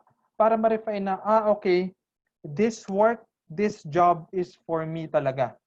This strategy is for me. So it takes me 2 years. Same with companies. Hindi yan yung tipong today, masama yung company, after a month, after 3 months, after 1 year, ay, magaling na yung, okay na yung companies. No, it will perform well agad. No, it will take years for a company to do good, to do well. Lalo na pag maraming competitors, di ba? So sabi ko dito, kung titignan mo, di ba? Even though sa stock market, you can see ups, downs, di ba? Ang tawag dyan sa financial market is volatility. Di ba? So sinabi natin kanina, what are the reasons? What are the possible reasons why the stock market goes up and down? So ito siya. Because of supply and demand, di ba? As you can see here, nalaglag yung market back in 1999, di ba? Nag-contract up to 2003 because of the Asian financial crisis, di ba? Back in 1997. And then umakyat ulit from 2003 all the way to 2007. Di ba? However, because of the global financial crisis, di ba? I know of you guys na experience niya, if ever nasa abroad na kayo, OFW, ako, nag-aaral pa ako niyan eh. So hindi ko naramdaman yan, di ba? Pero tinatanong ko lagi yan sa mother ko kung ano nangyari back in 2007 to 2009. So lahat talaga nag-lay off ng mga companies. Same sa nangyayari ngayon. Di ba? So nag-contract ulit for 2 years yung Philippine stock market. Diba? From 2007 to 2009. And then all the way from 2009 to 2014 or 17. Diba? Nandun tayo sa tawag natin na bull market. Yung bull market, yan yung tipong umaakit lang yan. Yung market, stock prices, umaakit lang all the way up and up and up. Parang ginagawa ng strategy ng bull. Diba?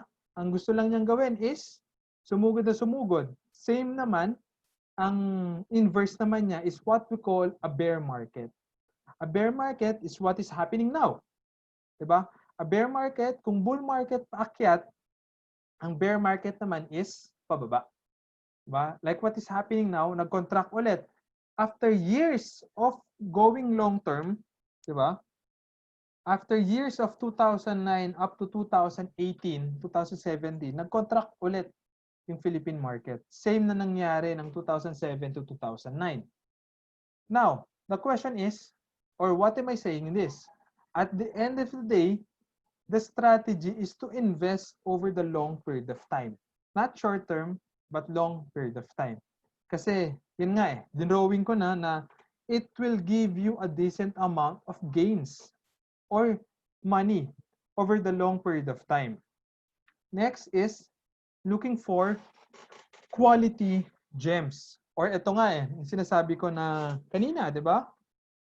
Next is, for example, let's say, what you are looking for a company, make sure na meron kang idea na over the long period of time is hindi malulugi. One example is Meralco, di ba? Meralco, syempre, pagdating sa Philippines, ito yung mga company na mabubuhay ba ang Pinoy ng walang Meralco? Siyempre hindi. Mabubuhay ba ang Pinoy ng walang Maynilad? 'Di ba? Munti ka na. Dahil dun sa nangyari sa Duterte administration, na munti ka nang ipasarado yung Maynilad. 'Di ba? Mabubuhay ba yung Filipino people na walang BDO?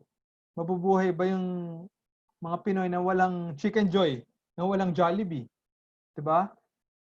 Masasanay ba tayo na wala kang nakikitang SM, 'di ba? All around the country. Masasanay ka ba na wala kang makikitang mga construction, andiyan yung mga MY, EI. Siyempre, you invest on a quality company. So ano ba yung mga aspects na pwede mong tignan? First is growing industry, 'di ba? Is the company you want to invest in is a growing industry? Basic example, 'di ba? Like yung build program. Is it a growing industry? Yes. 'Di ba? Yung mga M-wide, 'di ba? Mega-wide, EI, it's a growing industry. Since when it comes to infrastructure, syempre alam niyo naman na huling-huli tayo since we are a third world country. So kung titignan mo, when it comes to industries, yan pa yung may mga growth. 'Di ba? Property company, is it still a growing industry? Yes, pwede. 'Di ba? Pwede pa. But the infrastructure business, the cement business, is a growing industry. And of course, earnings growth, 'di ba? And this is also one reason na you can relate dyan sa mga companies nyo abroad. Ayaw nyo naman yung mga companies kung saan kayo nag-i-stay na hindi na kumikita. 'Di ba? Kasi if that's the case, then what's the reason kung bakit nandyan ka pa sa company? Eh, hindi rin naman na kumikita. Palugin na, pasarado na. 'Di ba? This is one and the basic driver para masabi mong kumikita yung isang kumpanya through earnings, through revenue. Para at the end of the day, syempre, masaya yung mga company, masaya yung mga empleyado. And of course, the third one when it comes to GEMS is the management credibility. One very good example is Ayala Corporation, di ba?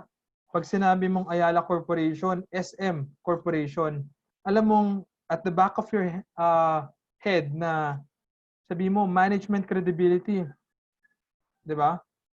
No joke na agad, no brainer when it comes to Ayala group of companies, 'di ba? And this is the reason kung bakit Ayala for the longest time andyan pa rin sa industry, 'di ba? Management credibility. Next is superior products and services. Of course, ayaw naman natin na bulok yung mga tinitinda, mga binibenta ng mga companies natin. So we just need to ensure that the companies we would like to invest in to put our hard-earned money is with superior products and services, di ba? For example, yung URC, Universal Rubina, di ba? As far as I remember, back in my college years, 2008, 2007, yung C2 talaga nag-boom. Na yung tipong dumating sa point na kada lumalabas ka ng bahay, 'di ba? Yung C2 makikita mo hawak ng mga Filipino people outside. Everybody wants a C2 back in that day, 'di ba? Sobrang iba yung lasa na healthy, 'di ba? Healthy daw. So at the end of the day, we just want superior products and services. And then of course, strong balance sheet. Diba? Ayaw naman natin na companies na after 2 to 5 years malulugi. Kasi paano naman yung hard-earned money na invest natin. And this is the reason I want you guys at first, okay? At first, to just focus on the 30 companies na pinakita ko kanina. Like mga Ayala Corp, diba?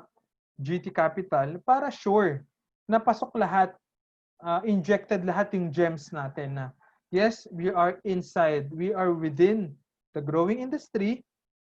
We are within the earnings growth, earning well. Diba? Manage credibility-wise, very good. Superior products and services is very good. And of course, when it comes to cash flow, maraming cash flow. Diba? Yung tipong kahit na during this kind of pandemic, hindi sila masyadong tatamaan. So, looking for quality companies or gems. Sabi ko nga, what makes a story stand out? Lagi kong example dyan, Jollibee.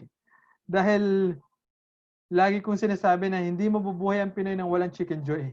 And believe me, di ba? Kahit saan ako pumunta, lalo na pag sa mga school, di ba?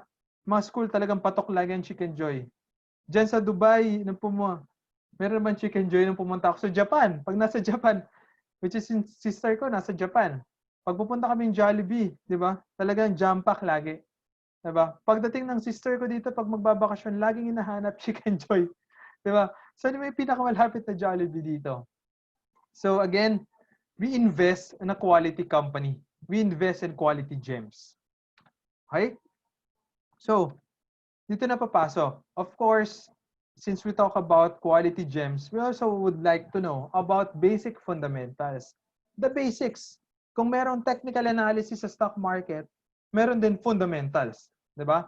Pag sinabing technicals, even sa mga line of work nyo, ayan yung mga hindi ko na naiintindihan eh.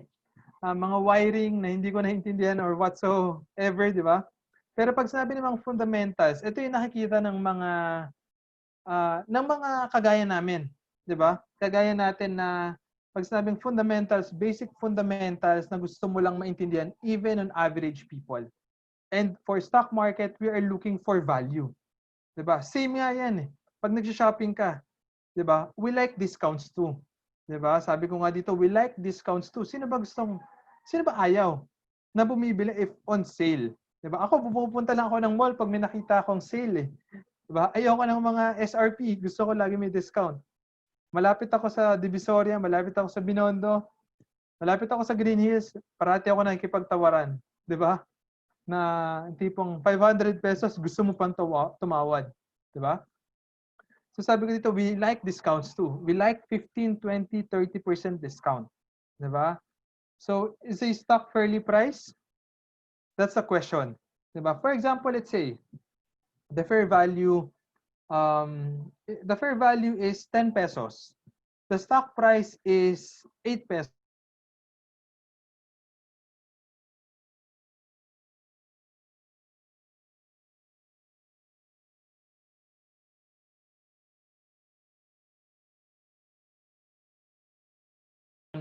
Balance sheet based on earnings, based on revenues, expenses. Sabi ng analyst, 'di ba? Sabi ng analyst, ang fair value lang ng Jollibee is 100 pesos. That's it. Or sabihin na natin, 10 pesos fair value ng Jollibee. Now, pag umakyat siya sa 12 pesos, we would say na we're not buying Jollibee at a fair value. We're buying it on an expensive level. Pag bumaba to 8 pesos, and that's a time, di ba? We need to buy. We need to allocate a portion of our funds. Diba? Kasi nga, may discount na. Kung titignan mo, yung 8% na yon is still cheap since your target price is 10 pesos, but you're buying at 8 or below 10 pesos. However, ba't ka bibili? Diba? This is the same in real life. Ba't ka bibili? If the market price is here, and then pag nagtanong ka, how much naman to? How much tong item na to? And then binigay sa'yo at this level, at 12 pesos. Diba? Ba't ka bibili? We just need to wait for it to become cheap para kahit pa paano, if you want to sell, meron ka pang leeway, meron kang buffer para kumita. And this is the reason basic financial terms like target price, fair value, expensive, cheap, or not is very important. Diba? When it comes to fair value of each company, makikita nyo yan, available yan sa mga brokerage kung saan kayo nag-open ng account. For example, Jollibee now is, if I'm not mistaken, fair value is 170, di ba? And price naman ng Jollibee is 140. Is it cheap? Is it expensive? Di ba? Meron din Metrobank, for example, ang fair value ng COL Financial is 70 pesos. Its current price now is at 35 pesos. The question now, is it fairly priced in? Is it expensive or cheap?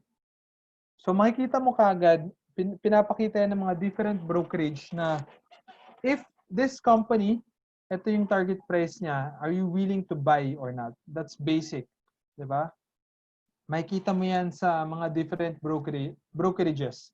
Even sa BPI, even sa BDO, even sa COL Financial. It is available for free. Okay? So that's fundamentals. Invest with a plan. So first, we try to remember the 4 disciplines. First is we invest over the long period of time. Second is invest in quality business or companies through gems, di ba? Third is invest with a plan, di ba? Let's say you're very busy, di ba? You're very busy with your day job since yan yung ginagawa mo for you to make a living, di ba? Ask someone to manage your portfolio professionally. Kung hindi mo talaga kaya, di ba? Ask someone to do it for you. Di ba? At the end of the day, yes, meron kang knowledge, meron kang foundation, but ask someone to manage it professionally. Okay, wag lang yung parang guru-guru na lagay ka sa akin ng pera, after lagay ka sa akin 100,000, 1 million pesos, after 2 to 3 months, I will double it. Too good to be true. Diba? Too good to be true. Pwede bang ganon? Diba? Na 2 to 3 months, let's say, marami nag-offer ng mga ganyan, but hindi rin nila ako masasabi pag may nag-guarantee na I will double it in 1 year, I will double it in 6 months. Diba? Walang ganon. Diba? Walang ganon. So if you're too busy, diba, enough to manage your money, to invest your money, ask someone to manage it professionally. And of course, the other strategy or the other plan that you can do, diba? Ito na, dito na magbabago yung time horizon mo. Ito yung dinidiscuss ko kanina. Kay ma'am kanina may questions, diba? Through peso cost averaging. Ibig sabihin, yung strategy ng peso cost averaging, it's more of setting aside a portion or a percentage of money of your income every month. Okay? For example, if you're earning 100,000 pesos, you set aside 20% of it, meaning 20,000 pesos and 20,000 pesos. And then that's the time you need to buy a company. Meaning, pag dumating na yung income mo, di ba? For example, every 10th of the month, yung ginagawa ko before, every 10th of the month, dadating yung income ko, yung revenue ko. Pagdating, 20% ay allocate sa stock market. That's it. And you will do it over the long period of time. And this is the reason why we call it peso cost averaging. Kasi, yan o, nakikita mo yung blue lines na yan, di ba? Sorry. Ayang blue lines na yan, meaning, doon nagdedepende kasi, for example, if your fair value or target price is around here, sa broken lines na yan, di ba? That's your target price. So let's say, target price mo is 10, di ba? Yan yung 10 pesos, yung broken lines na yan, di ba? Ayaw mong bumili doon sa expensive level, meaning pag nandun na sa around going to 6 pesos. What you want is pag nalaglag. Kasi we like discounts too. Diba? So once you allocate a portion of your money, 20% of your monthly income, diba? That's the time pwede ka nang bumili. Kasi nga, yung fair value na 8 pesos na 8 pesos, nalaglag all the way to 5 pesos. Diba? And you put your 20% of it doon sa company na yon. And that's what we call peso cost averaging. So ano yung time horizon? It really depends. Di ba? It really depends on your goal. If your goal is for retirement, for example, I'm opening an account sa stock market, sa mutual funds for my retirement, then your time horizon is very long. Like for me, for my retirement, it will take me 30 years, another 30 years. Yung iba sa inyo, 5, iba sa inyo, 10, iba sa inyo, 15 years. So again, it really depends on your time horizon. But for you guys, if ever you have a day job, di ba? If you have a day job and your time horizon is very long, we're talking about 5 years, then you just need to do is peso cost averaging. Again, the strategy is allocating a percentage amount of money on your monthly income and put it in your investments. And that's what we call peso cost averaging. It's either 20% It's either 30%, it's either 50%, the higher the better. Diba? Kung gusto mo mag-retire ng mas maaga para for your passive income sa stock market, na kinikita mo sa stock market through price appreciation or through dividends, then mas okay. You allocate large amount of percentage sa monthly income mo. Pero make sure na yung investments mo is sakto or appropriate sa goal mo. 'Di ba? Hindi yung tipong, yun nga, yung mali kanina, it's more of my time horizon is short term. My time horizon is short term. Pero yung tinitingnan mo, yung goal mo naman pala, yung mindset mo is more of a short term.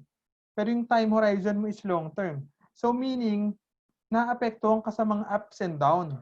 Mga ups and down ng market, di ba? Yan yung mga ups and down na yan. Up, down, up, down. No. Kasi nga, you are investing over the long period of time. Di ba? So, your strategy, if you don't want someone to manage your portfolio professionally, you do the peso cost averaging, which is very simple. Okay? Next, manage your risk through diversification. Diba? We don't want to put all our eggs in one basket. Diba? First, investment should be spread into various instruments. Ano yung mga different investments? Diba? For example, here in the Philippines, of course, other topic to, but investments available here sa atin sa Philippines, you have here stock market, real estate investments, you also have mutual funds investments, you also have government securities investments, treasury bills, diba? And lastly, the insurance, the variable life insurance. So, or the life insurance, diba? Kung saan kayo mas familiar. So, yun yung mga different available. So, what you need to do is to diversify it. For example, you are doing the peso cost averaging na, which is allocating 20 to 30% of your monthly income. Diba? Doon sa 20 to 30%, you allocate, you spread it. Yun yung pwede mong gawin. You put it in the stock market, pwede mo rin siyang ilagay sa mutual funds, pwede ka rin mag-allocate ng real estate investments. So at least naka-diversify. Okay? Second, stock investments can be diversified into various industries. So ano yung mga different industries? Yan yung binanggit ko kanina. Diba? Kasi what if yung stock investments mo nakalagay lang sa mining companies back in 2009 during the Typhoon Ondoy. So malamang sa malamang, if you're 100% invested, putting all your eggs in one basket in the stock market, then for sure, tinamaan ka back in 2009. And this is the reason they created, the Philippine Stock Exchange Index created a different sector. Diba? Yung sinabi ko kanina, you have your all share, you have your holding firms, you have your services firms, you have your property, you have your financial, diba? You have your industrial, for us to diversify our investments. So pwede mong gawin, diba? Diversify it. Diba? You have your property business, you have your banking business, you have your industrial, you have your services business. Diba? Para pag dumating sa point na tinamaan yung banking sector, you still have the property sector. Pag tinamaan yung property sector, you still have your banking sector, you still have your industrial sector, you still have your holding firm sector. So very important to note that in stocks, diba? In stocks, diversification is very important. So third is, ito na, may nagtanong na ito sa akin last night, through mutual funds. That can be an easy way to diversify. Ito yung ginagawa ng mga beginners, mga new sa stock market or new sa mga investment portfolio. Ito yung mga ino-offer ng mga bangko. Once dumating ka dito sa Philippines, di ba? Offeran kayo ng mga bangko na, sir, ma'am, pwede kayo mag-open, di ba? Ng UITF, Unit Investment Trust Fund or Mutual Funds. So, yan yung mga, if you're new in the investment industry, yan yung pwede mong i-open or what we call a mutual funds. So, two ways to invest. Before we proceed dun sa very important topic ng mutual funds, two ways to invest in the stocks, di ba? First is through direct or listed companies. Ito yung sinabi ko kanina, di ba? It's either you're the one buying or someone professional na naghahawak na bumibili for you, di ba? And that is direct through investment of listed stocks. Second is through mutual funds or indirect, meaning it is a pool of funds, meaning meron kang portfolio manager, same na nangyari sa bangko. Ang ginagawa niya, he has a total of 1,000 clients amounting to, let's say, 50 million pesos. Tapos ang ginagawa niya, ini-invest niya lang sa mga different companies. Andyan yung mga BDO, di ba? Jollibee, same. The question now is, itong sa mutual funds is a pool of funds. Pool of funds. Marami kayong investor. Thousands, millions of investor na nakalagay through mutual funds. So if you're new to investing, I suggest na ito yung pwede mong gawin through mutual funds to diversify your investment portfolio. If medyo kabisado mo na yung mutual funds, kung paano nangyayari sa mutual funds, what you can do now is to direct your invested through listed stocks. Diba? Which is, again, paulit-ulit ako, just put or just invest through quality companies. Okay. Sa mutual fund, syempre, or what we call a unit investment trust funds, that's the same. Diba? O-offeran ka ng mga different financial advisor, mutual funds, UITF, that's just the same. Diba? Ang ginangyayari lang dyan is you have the investors, diba? Pull their money, you have the fund manager, and then ilalagay nyo sa different securities. Diba? Ano yung mga securities na yon that can generate good amount of money? So kung nakita nyo na to, if you have your life insurance, you have your mutual funds, diba? Etong mga to, ito yung mga different securities kung saan nilalagay ng fund manager yung pera mo as a pool of funds, as a pool funds, di ba? You have your equity funds. Equity funds, di ba? Funds invest in stocks of Philippines corporations listed in the Philippines. So itong equity funds, ito yung mga companies na pinakita ko kanina. Ito yung mga 30 companies na pinakita ko kanina. Di ba? Next is bond fund. Bond fund is primarily an investment, fixed income securities such as government securities, bonds, treasury notes, or treasury bills. So medyo malalim, but of course, for this topic, we will not discuss bond fund. Diba? So bond fund, ito yung, if umaakit yung equity fund, itong bond fund, ito naman yung nalalaglag. Pag umaakit yung bond fund, itong equity fund or the Philippine Stock Exchange, is ito naman yung nalalaglag. So lagi silang inverse, di ba? Now on the third mutual funds, di ba, type of funds, security fund is balance fund. It's a combination of both equity and bond fund. Simple as that. If you're a more conservative way investor, di ba, meaning ay ayoko ng masyadong risky na equity fund. Gusto ko yung medyo long term that will give me a decent amount of percentage na mga 4-5% every year, then balance fund is a good way for you to invest your money sa mutual funds. Next is money market, which is the last securities na meron tayo sa mutual funds. Money market funds is same lang to. Money market funds is equivalent to time deposit. Diba? Ibig sabihin is, if walang nangyayari sa equity funds, walang nangyayari sa bond fund, diba? Then, ang mga tao, ang mga investment portfolio manager, mga fund manager, ang ginagawa lang nila is stay on the side, put the fund under the money market. Diba? If you're familiar enough, diba? Na, for example, familiar na kayo, meron kayong life insurance, meron na kayong mutual funds. Sabihin nyo dun sa mga agent nyo na gusto ko money market muna kasi sa tingin ko malalaglag yung yung bond fund and equity fund.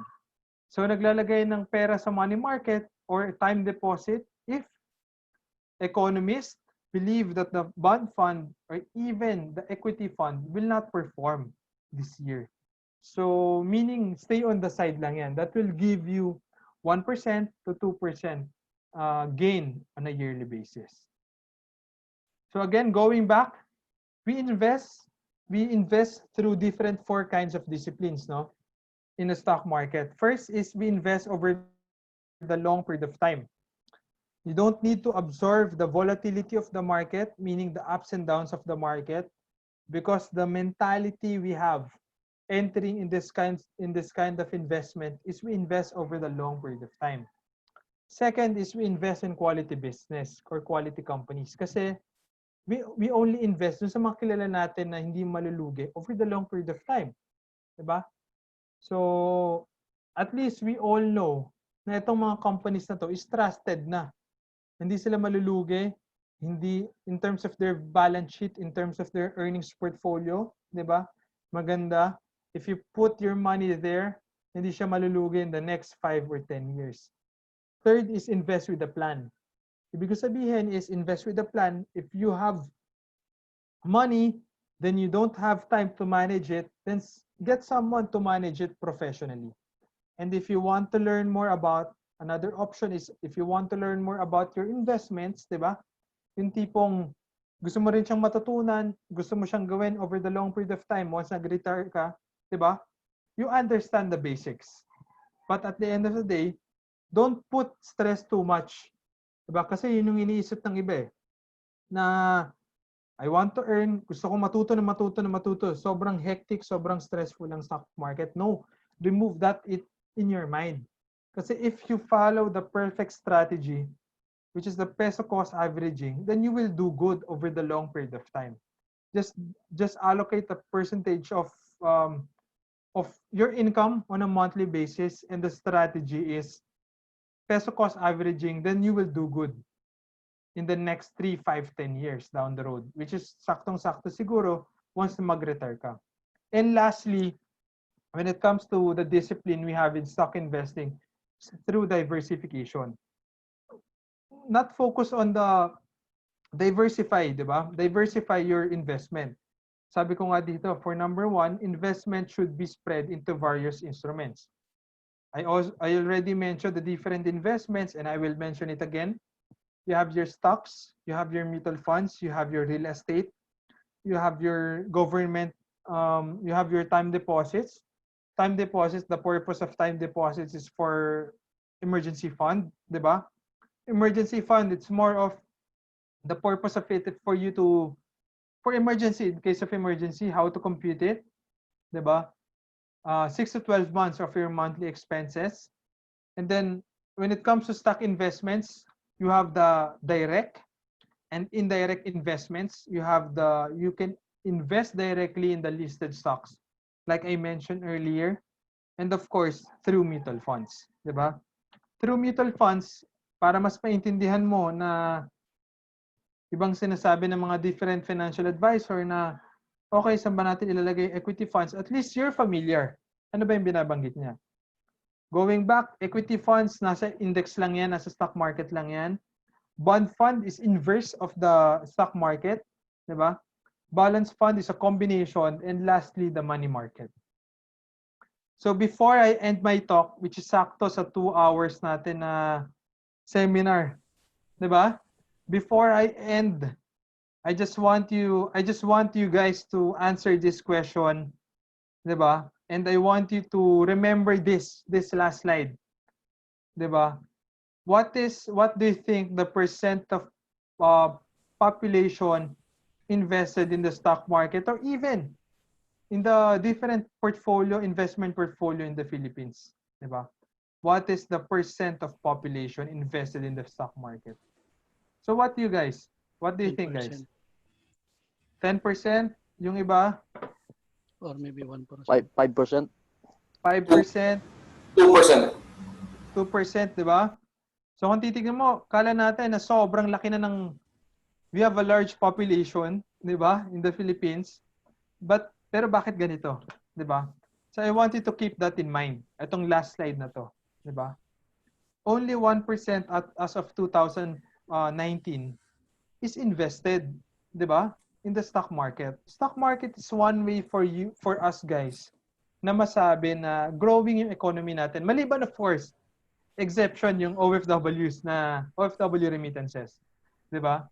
Pag sinabing economy, laging basis ng mga foreign investors is how the stock market performs. Diba? Same yan sa mga companies na pinagtatrabahuhan nyo. Same sa mga companies. Diba? If you have a company, pag meron kang investor na dadating, how the company is performing. And magdidepende yan dun sa price per share. Diba? For example, sa mga Alliance Global, for example, sa BDO, if merong mga new investor, ang una nilang tinitingnan is the price per share ng stock market. If you are listed, especially sa stock market. If the company is growing well, di ba, umaakit yung price per share, then makikita ko kagad, that's one way, that's one indication na, this company is growing. Pero if the company is going down, the stock price is going down, di ba? And then, paano masasabi na, we're growing, we're earning well, the earnings is very good, positive every year, but the stock price is going down. So, bakit may mali? This is the same with our economy. If the economy is going higher, di ba, stock market is one way for us to prove to foreign investors that the Philippine market is good way to invest your money in. Di ba? Same sa OFW remittances. So again, and this is the reason why we are conducting this kind of seminar, for you guys, for us to realize that we're just way lower, too much lower to other industries, di ba? You can see here, Vietnam, di ba? Vietnam is more than 2%. Indonesia is more than 2%. Singapore, Singapore dito is 45%, di ba? Kaya Singapore, yung economy nila is nagbo-boom talaga, di ba? Sa United States, which is the largest, the Wall Street is the largest stock market in the world, di ba? Majority, 65% of their population as of 2017 are invested in the stock market. So as an OFW, as a Filipino worker, di ba? This is the time for us to invest in our own country, in the Philippine stock market, as long as you have the perfect strategy. As long as you have the perfect strategy, remove that in mind that stock market is an easy way to become richer and richer and richer. No. Diba? Treat this as your business. You need to be knowledgeable. You need to have a foundation. At the end of the day, this is your money. Diba? Pag nalugi yan, sarili mo lang din sisisihin mo. Diba? And this is also the reason why different brokerages or different banks open a 1,000 pesos minimum in order for Filipino people to open an account sa stock market and mutual funds. Back in 1990s, diba, just to share you a story before I end and before we proceed sa Q&A portion, 1990s when I'm asking my mother, diba, sabi ko, tinatanong ko kay mama, ba't hindi pa tayo nag-invest sa stock market before? Kasi, believe me, if you have 100,000 sa PLDT na nag-invest ka back in 1994, fast forward to 2017, your 100,000 can now becomes, if 2017 today, can now becomes a total of 10 million pesos without doing nothing. Diba? Preserving your capital without doing nothing. Your 100,000 pesos, 1993, fast forward to 2017, yung PLDT shares mo, naging 10 million pesos. Bakit ganon? Bakit yung population natin before, ba't hindi tayo nag-open ng account kung ganun yung story before? The reason behind this, number one, kasi yung stock market before, pang sa mga mayayaman lang. Meaning, you need to have 100,000 pesos to open a stock market account. Diba? Back in 1990s, malaki na yan eh. Second, diba? Second story to tell, sinasabi ng mga natalo sa stock market, yung 85% ng mga natalo sa stock market is very risky. Stock market, ayoko niya, matatalo ka lang dyan. Laging ganun eh. Pero the fact that ganun yung story na binibigay natin sa fellow kababayans natin, hindi to aakyat, yung 1% hindi aakyat. With the perfect strategy, with the perfect goal in mind, sasakto yan. Sasakto yung strategy mo and yung goal mo sa stock market, sa different investments mo. Baka kasi mali lang yung strategy na ginagawa mo, kaya ka natatalo lagi sa stock market. So again, thank you, no. Thank you on behalf of Open Journal. Open Journal, again, is a community group of traders na dito ko nakilala si Bro Frank, and on behalf also of Buhawi Investment Management. And my mentor, kung nandyan si Javi Medina, my mentor since 2014 who give me a lot of wisdom, perseverance to stay in this kind of industry. So again, guys, thank you. Maraming salamat. So that's Thank it. you, bro. Thank you. Sir Larry? Yeah, sir. Thank you very much for a very informative and full of learning topic, Sir Matt Elvis. We are hoping that whatever we have learned today will give us an opportunity to positively change our impression and can give us more new open doors in enhancing our knowledge and to use and invest wisely our hard-earned money to a more profitable range. Yes. So at this point of time, shall we proceed to the question and answer portion, sir? Yeah, you go ahead. Sir Franklin, go back to you, Sir Franklin. Bro Matt, do you want to have a quick break bago mo yung mga Sige. Q&A? Quick break. 3 minutes ulit. 3 minutes break. 3 minutes Q&A muna. tayo. Okay. Yan. To Okay. our participants, so just type in your questions sa group chat or raise your hand. So magkakasunod-sunod yan. So tatawagin namin kayo isa-isa. So prepare your questions lang. So once na mag-resume yung webinar natin, so tatawagin na namin kayo. Alright, so Sir Larry, let's have a quick break. 3 minutes. Yes, sir. Okay. So it starts now. Yun. So, request ko lang din na once na mag-resume, so pa-mute na lang po ulit ng mga microphone. Then, pag tinawag na yung pangalan nyo o niread yung question nyo, tsaka nyo na lang i-unmute ulit. No? So, I think everyone is really, trying to absorb yung gantong kadaming information coming from Bro Matt. So, we have so many questions right now, and also marami yan. To share lang ako. Lots of comments for like clarification, we have here. Yes, sir. So to share lang, ayun nga, nabanggit ni Bro Matt na member ako ng community niya na sa group na binuo ni Bro Matt. So doon talaga sinishare niya yung mga information kung paano sila mag-trade. Everything sinishare nila doon kung paano ginagawa nila sa as a trader, sinishare niya doon sa group na yan. So kung may question kayo about doon, so pwede nyo rin tanongin yun mamaya sa kanya. Then ano yung mga services na ino-offer nila, pwede nyo rin yung tanong sa kanya ngayon.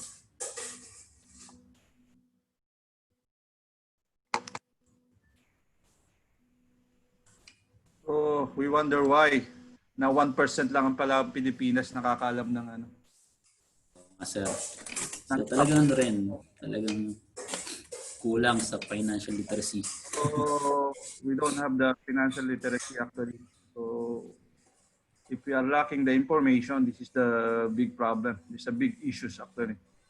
If nobody have the courage to give the information, like what Sir Larry Matt did. Is telling us na don't be afraid. Oh. Yeah, Eye-opener talaga, sir. Eye-opener yan para sa atin. Don't follow the 80% that telling that you have a big problem with the stock market. So just what Sir Matt said, strategy. Maybe change your strategy. Maybe your strategy is not fit for the one you're doing right now. So Sir Larry, we have 3 minutes. So we can go ahead. Sir Larry? Sir Larry? Yes, we can resume, sir. Okay, go back to you, Sir Larry.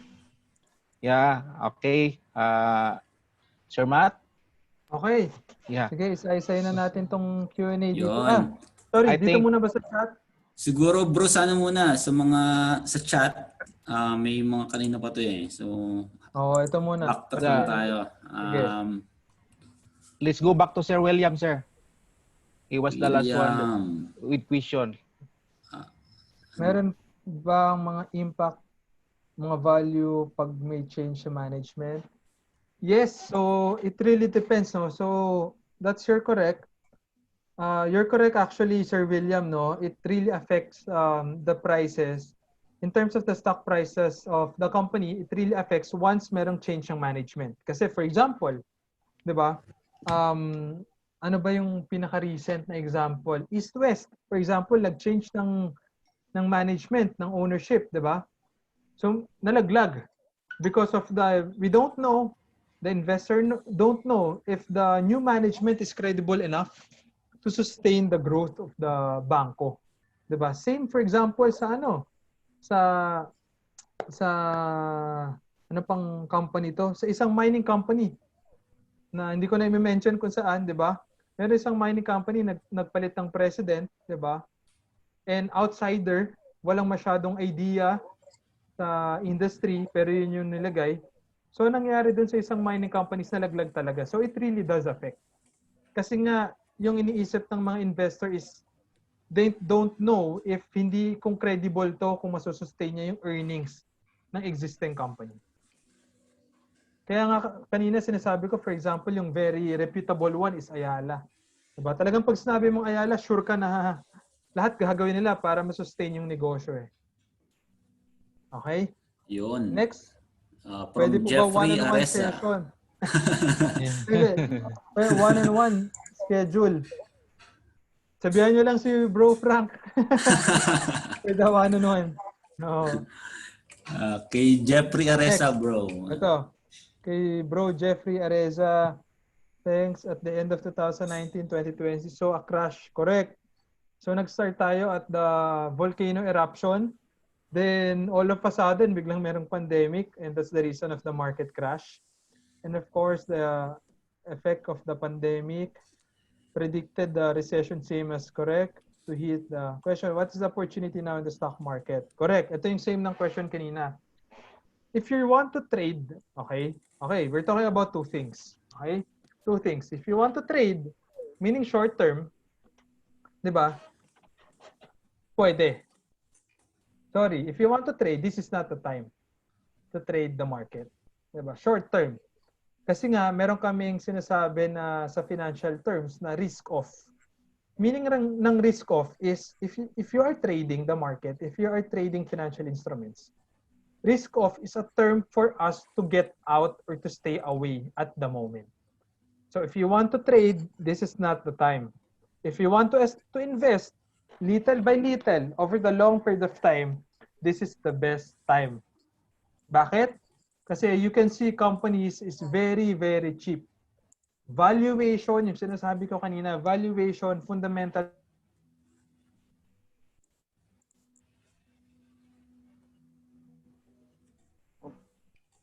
Di ba?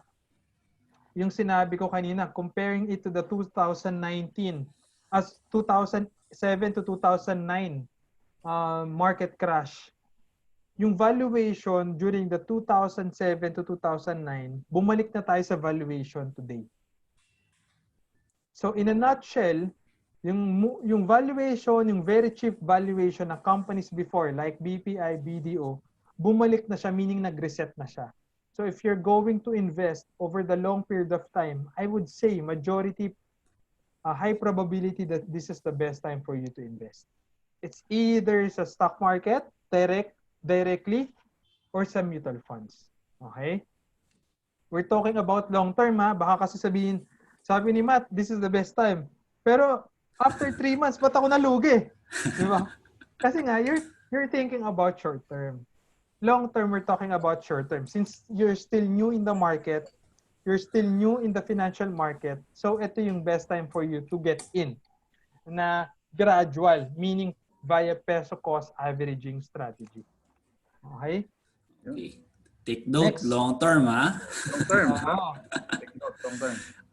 From Engineer Francis Uy. Where do you personally invest? I know you have a diverse... Correct. Okay, good question. So, nag-start ako 2012 sa stock market. So, that's my first investment.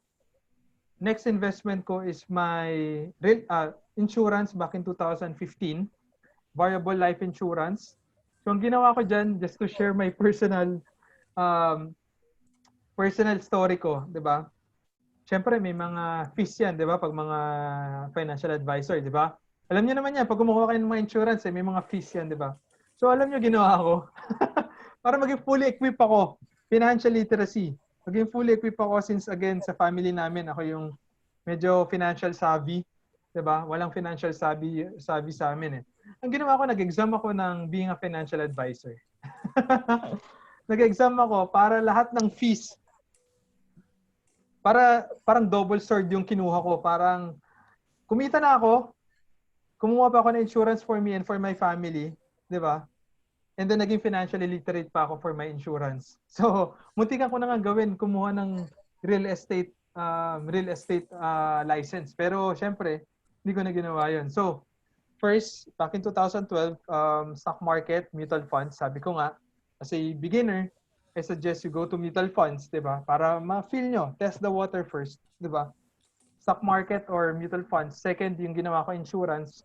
2 years ago is yung, last year is the property or the real estate business. But again, mas focus ako sa stock market since ito yung bread and butter ko. Diba? Insurance is just part of my investments instruments where I put my money, set aside the percentage of my income on a monthly basis.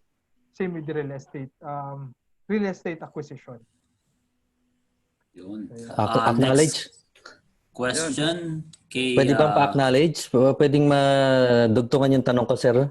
Sa follow-up question daw kay Sir Francis. Okay. Go ahead, Sir Francis. Sir Matt, what I mean dun sa personal invest, let's say because you're a fund manager and I understand na nagsimula ka sa mutual fund, nagpe-peso cost averaging ka sa mga sample mo.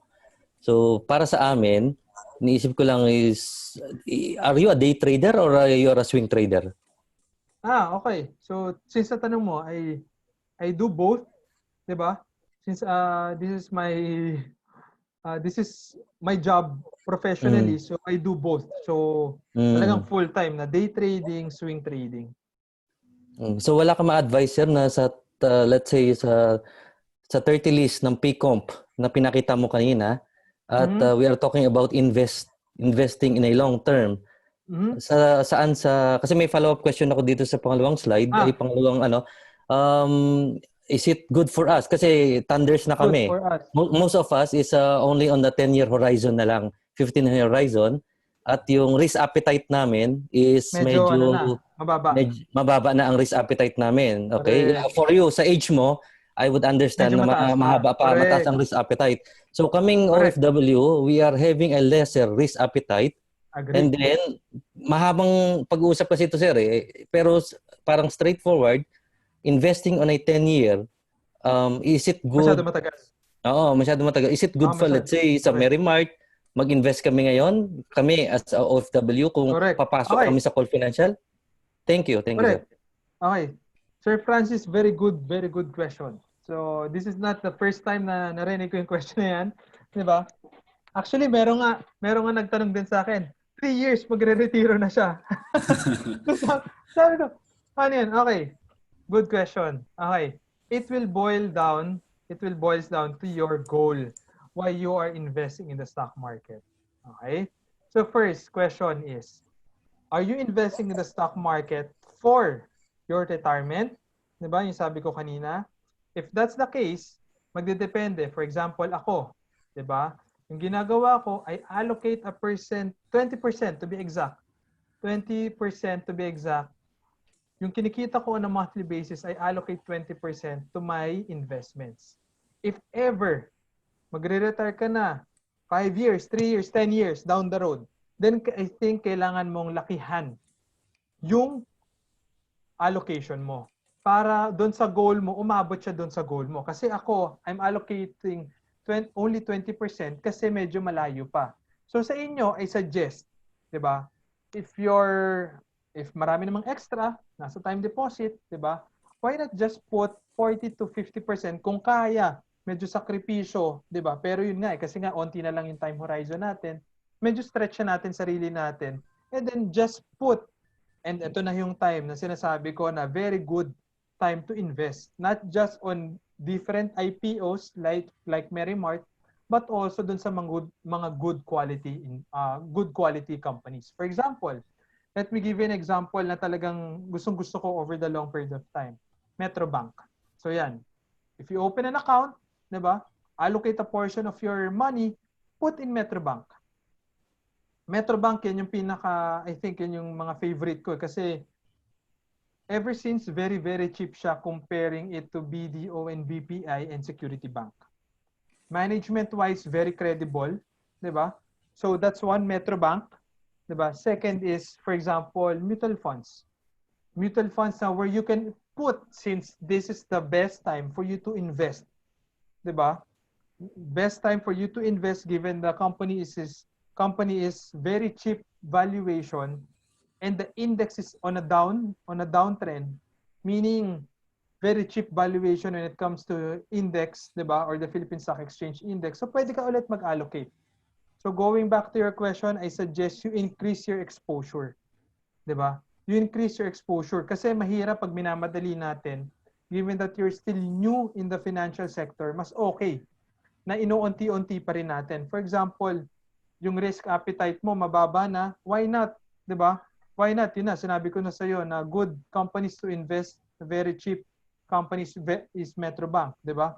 So you allocate, you increase your exposure from 20%, kung kaya naman i-extend to 30 or 40%, why not?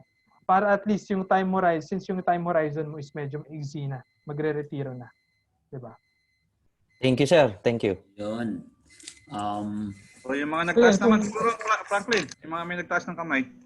Sir, ang dami na nga. Siguro sa nagtaas naman, si John Nobabos. Yeah, si John. John, your turn. Iyan mo. John, iyan mo yun mo. Wala po, sir. Wala po, sir. Wala po. Yun. Akala ko. Sige, isa pa. Wala akong question? Nakikinig lang, nakikinig. Okay. Si Sir John. Sir John Sereno. Pipi John. Yeah, para man yung mga kwan. Pipi John? Yan. Yes, sir. Sir John. Then, doon tayo sa ano. Sir John, medyo ano yung ano mo? Malayo yung ano mo? Hindi marinig, Sir John. Hindi marinig? Yeah, medyo... Mahina, sir. Mahina. Bakit kaya mahina? Yan, sir. Yan. Sandali lang ha. Kasi naka-speaker. Ang ano ko lang is, okay, may kunting ano lang. Yung kasing yung nakita ko sa last slide niya, yung 1% sa Pilipinas, diba? Actually, it's sad to note talaga. Pero ang isang nakikita ko is yung parang parang ang ano diyan, for example, ako personally, parang nakakaanong mag-invest. Kasi na-biktima ako at saka hindi maliit na pera. Yung protection from the government at saka authority natin. Supposedly, nag-earn na yun ng 2 years ago. Nasa property siya. 7 digits na yung na-invest ko doon. Alam ni Franklin. Tapos, na-stop. Hanggang ngayon, wala pa. Na-pending yung pera. So, ang tanong ko ngayon doon sa is, kasi maganda, actually, gusto ko subukan din yung talaga yung stock market. Kasi nag-offer naman ng services sila Mike, Mike? Matt. So, possible siguro na meron tayong lalo na tayo na ilang years na pa. For example, ako baka 5 years na uwi na ako Pilipinas, talagang meron naman konti then i-invest na lang siguro para mahabol pa. Pero meron bang yung pag personal or through a group o PSME, ano yung meron bang contract between yung Buhawi and yung investor? Correct. Yes, sir. Merong contract. Since we're managing money professionally, meaning lisensyado talaga, talagang merong kontrata. May mga agreement yan. I've also shown this to Sir Franklin, kay Engineer Frank, kay Bro Frank, na talagang hindi kami, actually yung isang rule na talagang bawal sa amin is to hold the cold cash from the client since we're managing it professionally. And all the accounts na hinahawakan namin is nakapangalan pa rin sa inyo, sa kliyente. Kasi ayaw namin na nangyayari na sa amin nakapangalan and at the end of the day, i-deposit niyo sa amin. So may mga ganyan eh. Ang problem is we're professional and lisensyado kami. If ever nagkamali kami sa ganyan, 'di ba? Kami lang din yung makukulong. So lahat, it is mandated by law, yung ginagawa namin mandated by law. Merong contract, merong agreement. We're not allowed to hold the cold cash, 'di ba? Ng kliyente, even 1,500,000, we're not allowed. All the deposits, withdrawals, manggagaling sa kliyente, we're not allowed to even sasabihin namin na, I will withdraw on behalf of John or I will withdraw on behalf of Franklin, ganyan-ganyan. No. Ang mag-initiate pa rin is si kliyente. Since yun nga yun yung problem with today's environment. Kasi marami nag-o-offer na hindi pala lisensyado, 'di ba? Kaya ito ginagawa natin is for you guys to become knowledgeable and educated enough, 'di ba? Na hindi pwedeng kung kani-kanino lang, basta-basta lang, punta ka lang sa ganitong company, then you put your money, then pag nagkalugihan na, bahala na si Batman. So, which is again sad. But again, going back to your question and answering your question, yes, we do have a lot of forms, agreement na mandated by the Philippine government. Okay. So in short, follow-up sir, in short, kung meron kaming account, kayo lang yung magmamalis, pero nakikita namin siya, anytime na gusto namin online. Correct. Yun yung sabi ko din kay Bro Franklin, no, na Fund managers. 24/7, since we're just here to, since, di ba, diniscuss ko, invest with a plan, di ba? First is someone to manage your money professionally. Second is you can do it, then peso cost averaging strategy. Now, okay. Correct. So merong mga makikita mo 24/7, very transparent na lahat ng transaction makikita mo we will send you via email. It's either we buy, we sell, withdrawals, deposits, lahat yan, we will send you via email. All right, sir. Maraming salamat po. Maraming salamat. So, we still have time, Sir Franklin? Habol lang, isang tanong sir, habol lang. Si Sir Arnel. Sir Arnel. Sir, tanong lang, kung mag-invest ng 100,000 sa inyo, magkano cut nyo? Is it per week, per month, per year, o by... Okay. So yung, at least for the, if ever kukuha kayo ng mga katulad namin na portfolio managers or fund managers, merong standard fees na binabayaran. So this is standard across the Philippine law. So for example, kung nag-open ka ng account, nag-execute or bumili ka ng shares of stock or even mutual funds, we disclose it a total of 0.25%. Okay? However, if ever kukuha ka ng sarili mong portfolio manager like us, magkakaroon ng additional na 0.25%. And this is standard across different brokerage and of course portfolio managers. So a total of 0.5% yung magiging fees. Sorry, follow up lang sir. Halimbawa 100,000. So halimbawa 100,000. So kukuha kayo ng 5% doon o doon sa 0.5. Doon sa for example, since ang ginagawa namin is we diversify, 'di ba? Meaning hindi naman 100,000 ilalagay namin sa lahat eh. At the end of the day, we're portfolio managers, we're diversification is our strategy. Diba? So, no, sir, example only one, sorry, insta ko sa inyo na isa lang, dapat isa lang, gusto ko yung kumpanya na yan, I want 100,000. So, yung sabi mo, doon kayo kukuha sa principal o doon kayo kukuha sa profit? Doon sa principal, doon sa execution. Meaning, for every 100,000 pesos we trade, diba? Sorry, we buy shares of stock, we get 500 pesos.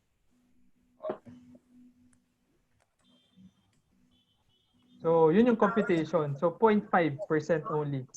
So, once bumili kami, for example, bumili kami ng Globe worth 100,000 pesos, di ba? yung 250 pesos doon, which is 250 pesos, mapupunta doon sa brokerage namin, which is for example, COL Financial.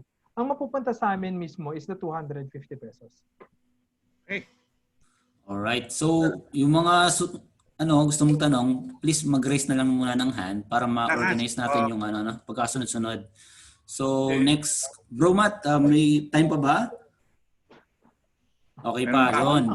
So, next question is kay Sir Noel. Sir Noel. Sir Noel. Hello. PP Noel, good afternoon. Yes, hi, good afternoon. To Matt, my question is para dun sa mga gustong mag-invest, no? So as we all know, yung pagka nagkaroon na sila ng broker, so they can monitor their stocks. Yeah, for example, like Call Financial. Now the question would be, let's say meron na silang mga number of stocks na binili, no? From the company, and at what percentage ang may advice mo kung kailan nila ibebenta ngayon yung kanilang stocks? Okay, so for example, meron ka ng account, 'di ba? Yeah. Meron ka ng account, 'di ba? Meron ka ng account and then meron ka ng existing holdings or meron ka ng mga positions, 'di ba? So ibebenta mo 'yan. First strategy is yung binabanggit ko kanina, you sell at a target price. 'Di ba? For example, if you have Metrobank currently trading at 30 pesos, 35 pesos, ang target price is 70 pesos, then your target price to sell it, since we're talking about long term, is 70 pesos. So kailangan naka-target price. So magdedepende din yan, syempre. If you're in the trading industry, meaning yung Correct, strategy yes. mo is short term. Kasi kami naman, yan yung Kasi ginagawa. for example, let's say you targeted a long-term investment. But at the end of the day, nakita mo ngayon yung portfolio mo, uy, nasa 30% na yung profit ko. Mhm. So, is that parang maraming matitempt eh. Maraming matitempt na magbenta ng stocks nila. Correct. Yes, correct. Actually, yun nga. Ang first strategy talaga, ang basic strategy is once umabot sa target price is to sell it. However, at the end of the day, it's still your money. 'Di ba? You're the one managing it. So if you're comfortable enough, you're satisfied with the 30%, which is 30% for 3 months, 6 months, 1 year, it's not bad. 'Di ba? So you can sell it. Pero the first hand in mind when it comes to selling is once dumating ka dun sa target price. All right. Sir, pwedeng maki-jump in. Dagdag lang ako, Sir Noel, PP Noel, as a beginner. Okay, good. Pwedeng idagdag ko lang kasi si Sir Matt, expert na natin yan. Ang dating ginagawa ko is meron akong target goal. Let's say yung 100 dirhams. Magta-target goal ka, Sir, na pag umabot ng 105, sasabihin mo yung fund manager na i-release na or ibenta. And then, meron kang tinatawag yung risk appetite ko, yun yung risk ko na pag dumating ng 5% nung 100, let's say, bumaba siya ng 95, at all cost, ipapabenta ko na rin yon. So, sa tingin ko, yun yung pinaka-the best way na pwede nating gawin. Kasi subjective yan, sir.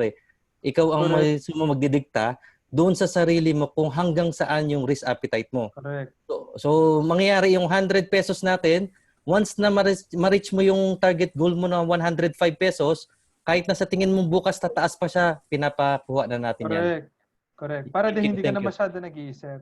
Yes. Kasi nga, you're satisfied na eh. At the end of the day, it's still your money. Di ba? So yun. Yun. Next. Sir Noel, okay na? Yes, okay. Thank you. Okay, next kay Richard Galas. Richard Galas.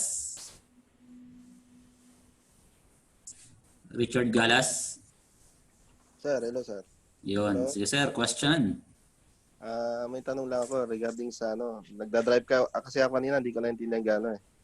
Regarding po sa Okay lang yan. Ingat sir, ingat ha. Ingat lang okay, ba? Babae na ako. Regarding po sa yung peso average strategy. Peso cost averaging. Opo, yung long term po yung plan po nga po. In case long term po. Yung regarding din po sa yung strategy na diversification. Kailan ko po pwedeng or what is the perfect time na i-divert ko po yung ibang say 20% ng revenue ko, yung income ko every month, ang ini-invest ko sa stocks po. Kailan ko po pwedeng i-diversify po? At what time po? Okay. Po? So actually, hindi siya more of a time horizon, no? Yung diversification. If you have, for example, nag-invest ka sa stock market, nag-open ka na ng account sa stock market, no? You have a total of 100,000 pesos, then don't put all that 100,000 sa isang company. Diba? Focus on quality companies na different sector. For example, nag-invest ka, naglagay na ka ng 100,000, di ba? Tomorrow, naglagay ka, pumasok sa account mo ng Monday. So pwede mong ilagay yung pera na yon is first for example, PLDT sa different sector, lagay mo 20%. Lagay mo din 20% sa ano bang company? Sa Jollibee. Pwede mo rin lagay sa BDO. So at least yung 100,000 na yun, diversified. So hindi siya yung tipong, mag-aantay ako ng another months, another 2 months. No. Pero pwede rin kasi for example, after 3 weeks, after 2 weeks, di ba? If we are talking about target price, expensive, and then cheap, di ba? Na dinidisclose ng mga brokerage company, available for you guys for free. Halimbawa, ang magiging strategy nyo is, Metrobank, ito gusto kong hawakan over the long period of time. I have 100,000. Ganito yung parang magiging real scenario eh. So you allocate 20% of your money. Okay ba? 20% lang. Kasi yun yung kaya mong tiisin. If ever malugi ka, kasi at the end of the day, investment, meron pa ring risk eh. Diba? Hindi ako yung tipong magsasabi na, stock market, investment, walang risk dyan. Hindi tayo ganun. Diba? Kasi kaya nga tinawag na investment. At the end of the day, meron pa rin niyang risk. So, okay. Real time tayo. Real scenario.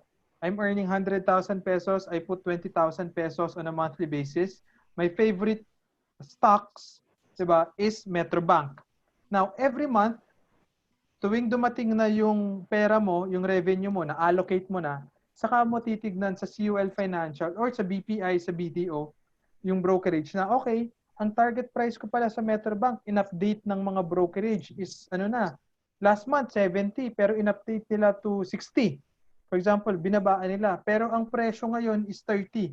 The question now, is the company cheap or expensive? If sa tingin mo is cheap pa rin, then you put your 20,000 pesos. Now, the question now is, for example, the next month, after 6 months of investing, diba? Yung 60 pesos na target price ng Metrobank, yung time na maglalagay ka na, meaning, ibig sabihin, bibili ka na ng Metrobank kasi nga gagawin mo lang siya once a month eh. Diba? Hindi mo na siya iisipin, once a month lang. 5 minutes of your time, diba? 5 minutes of your time, bibili ka, nakita mo yung Metrobank at 60 pesos target price, naging 55 na. Diba? After 6 months. Now, the question is it expensive or cheap? So, syempre, sasabihin mo, ay, expensive na. So, you wait. You wait a month. Diba? It's either 2 weeks after or a month na makikita mo na once mo ba ulit yung Metrobank, di ba? Saka mo palang ulit ilalagay yung 20,000 pesos mo. Okay, so, sir. ganon.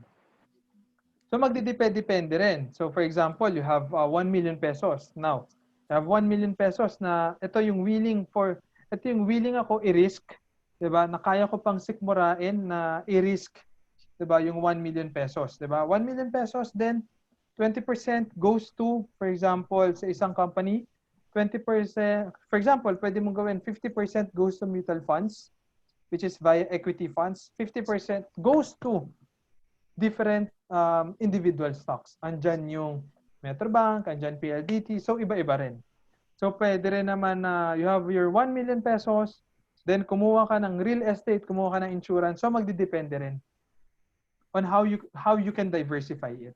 Pero lagi ko ngang sinasabi, when it comes to diversification, dapat kahit papaano, meron kang foundation knowledge. Hindi yung tipong kumuha ka ng insurance, di ba? Marami sa inyo kumuha ng insurance.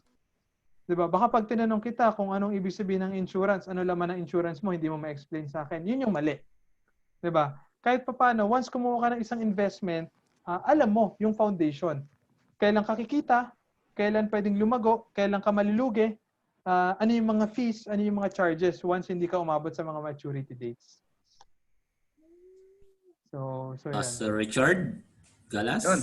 Okay ba, sir? Salamat, Sir Frank. Salamat, Sir Matt. Salamat po. Ano, may time pa tayo sa Tukan? Okay pa daw, okay pa. Okay So, pa, 10 minutes. 10 minutes pa. Eleuterio Navia. 10 minutes. 10 minutes. So, bilisan na natin. Eleuterio Navia. Good morning. Good morning, sir. Yeah. Question agad, sir. Let me congratulate Sir Matt Flores for the well-presented topic, and of course, thank you, PSME UAE. Welcome, sir. Welcome, sir. Nagsimula pa ako ng stock market since 2016. Nakarealize lang ako ng gain from FGen last year. So, diversified yung port ko as per your recommendation, pero talagang ipit na ipit ngayon. So, after attending your presentation, na-realize ko na it is time na subukan kong mag-seek ng help from portfolio managers like you.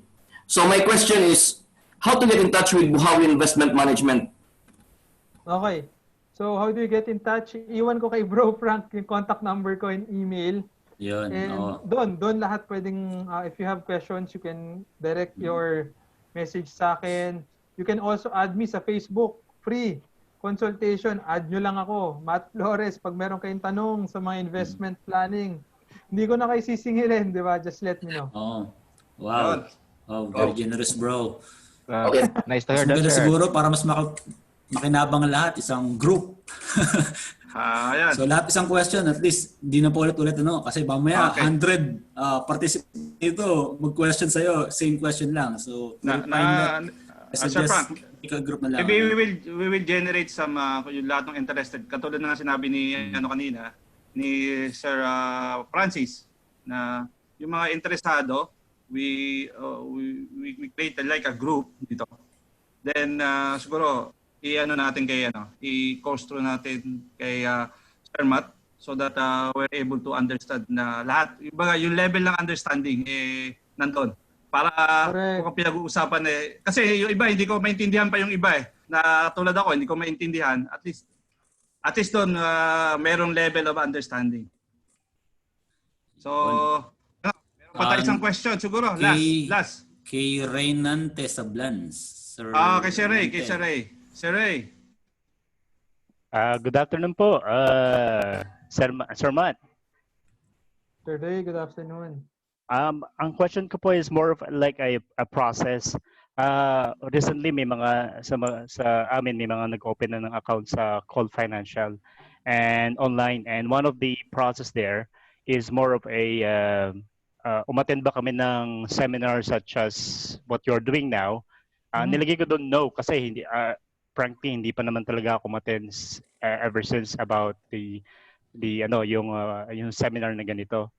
And then nag-email sa amin na kailangan daw naming video interview. So my question will be like halimbawa kung sino man sa amin na mag-open ng account sa Call Financial at the earliest, pwede bang lagay namin na umattend na kami ng seminar through you and then hindi na mag-verified through Call Financial?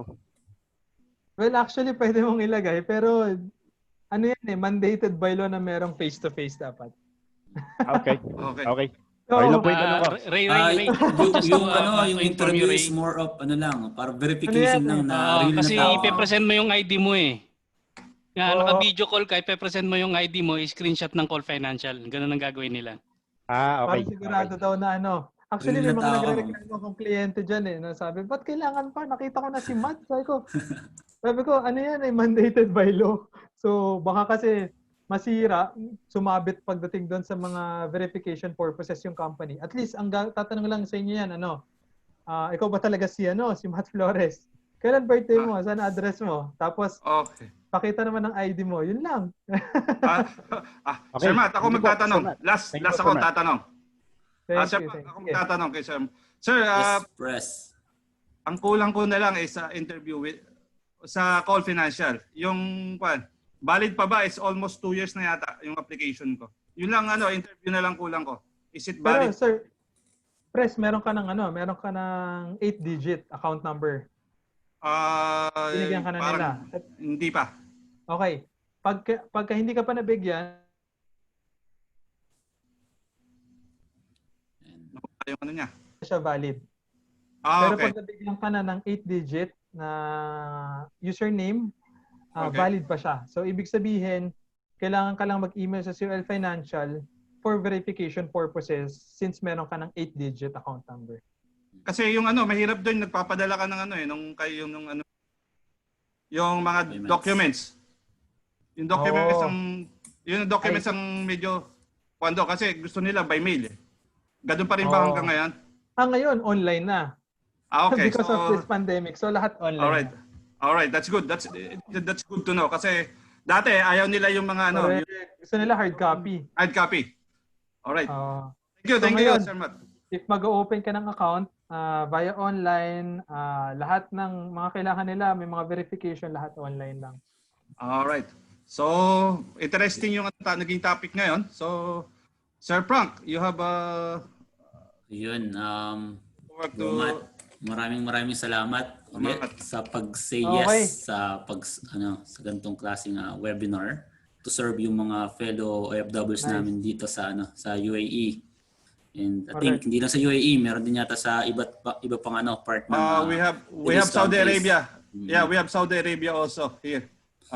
So yun, Sir Larry, maybe we can proceed with the awarding of certificate of appreciation kay Bro Matt. Yes, sir. At this point of time, may we call on Engineer Marvin Paulino to award the certificate to our resource speaker. Sir Marvin. Thank you, Sir Larry. So, to give this award, let me say that Philippine Society of Mechanical Engineers, United Arab Emirates Chapter, affiliated to PSME National Chapter Affiliation Number C051, hereby award this Certificate of Appreciation to Mr. Matt Elvis Flores for providing outstanding support as the speaker and for sharing exemplary knowledge about introduction to stock market investing. During the webinar meeting held in Dubai, United Arab Emirates, on 26th of June 2020, in line with its team, Filipino Mechanical Engineers in Pursuit of Global Recognition Toward Industrial Revolution 4.0. Attested by Engineer Arnel Caburnay, PME, Director of Professional Enhancement, Engineer Joel F. Manzano, PME, Chapter President, and Engineer Marvin Paulino, PME, VP External. Congratulations, sir. Congrats. Thank you. Thank you. Thank you. Padala ko na lang, bro.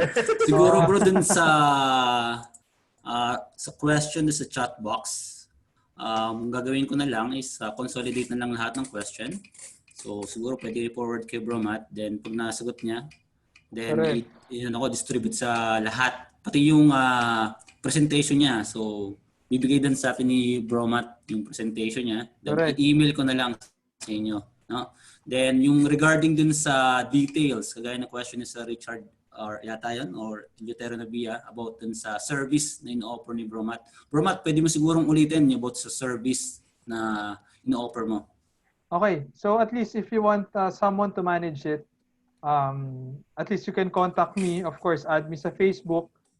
If ever pwede mo rin akong bibigay ni Bro Frank yung contact ko, but all transactions will go through COL Financial. The Buhawi Investment Management is our company name. All the transactions, all the withdrawals, deposits, lahat mapupunta pa rin sa COL Financials, which is transparent 24/7. If you want to learn about stock trading, talagang extensive stock trading, same ng ginagawa ni Bro Frank, you can join Open Journal. Diba? Bibigay din ni Bro Frank yung link. Diba? Ito yung Open Journal, it's more of sa community of traders here in the Philippines, not just in the Philippines but also abroad. Diba? Na gustong matuto extensive knowledge.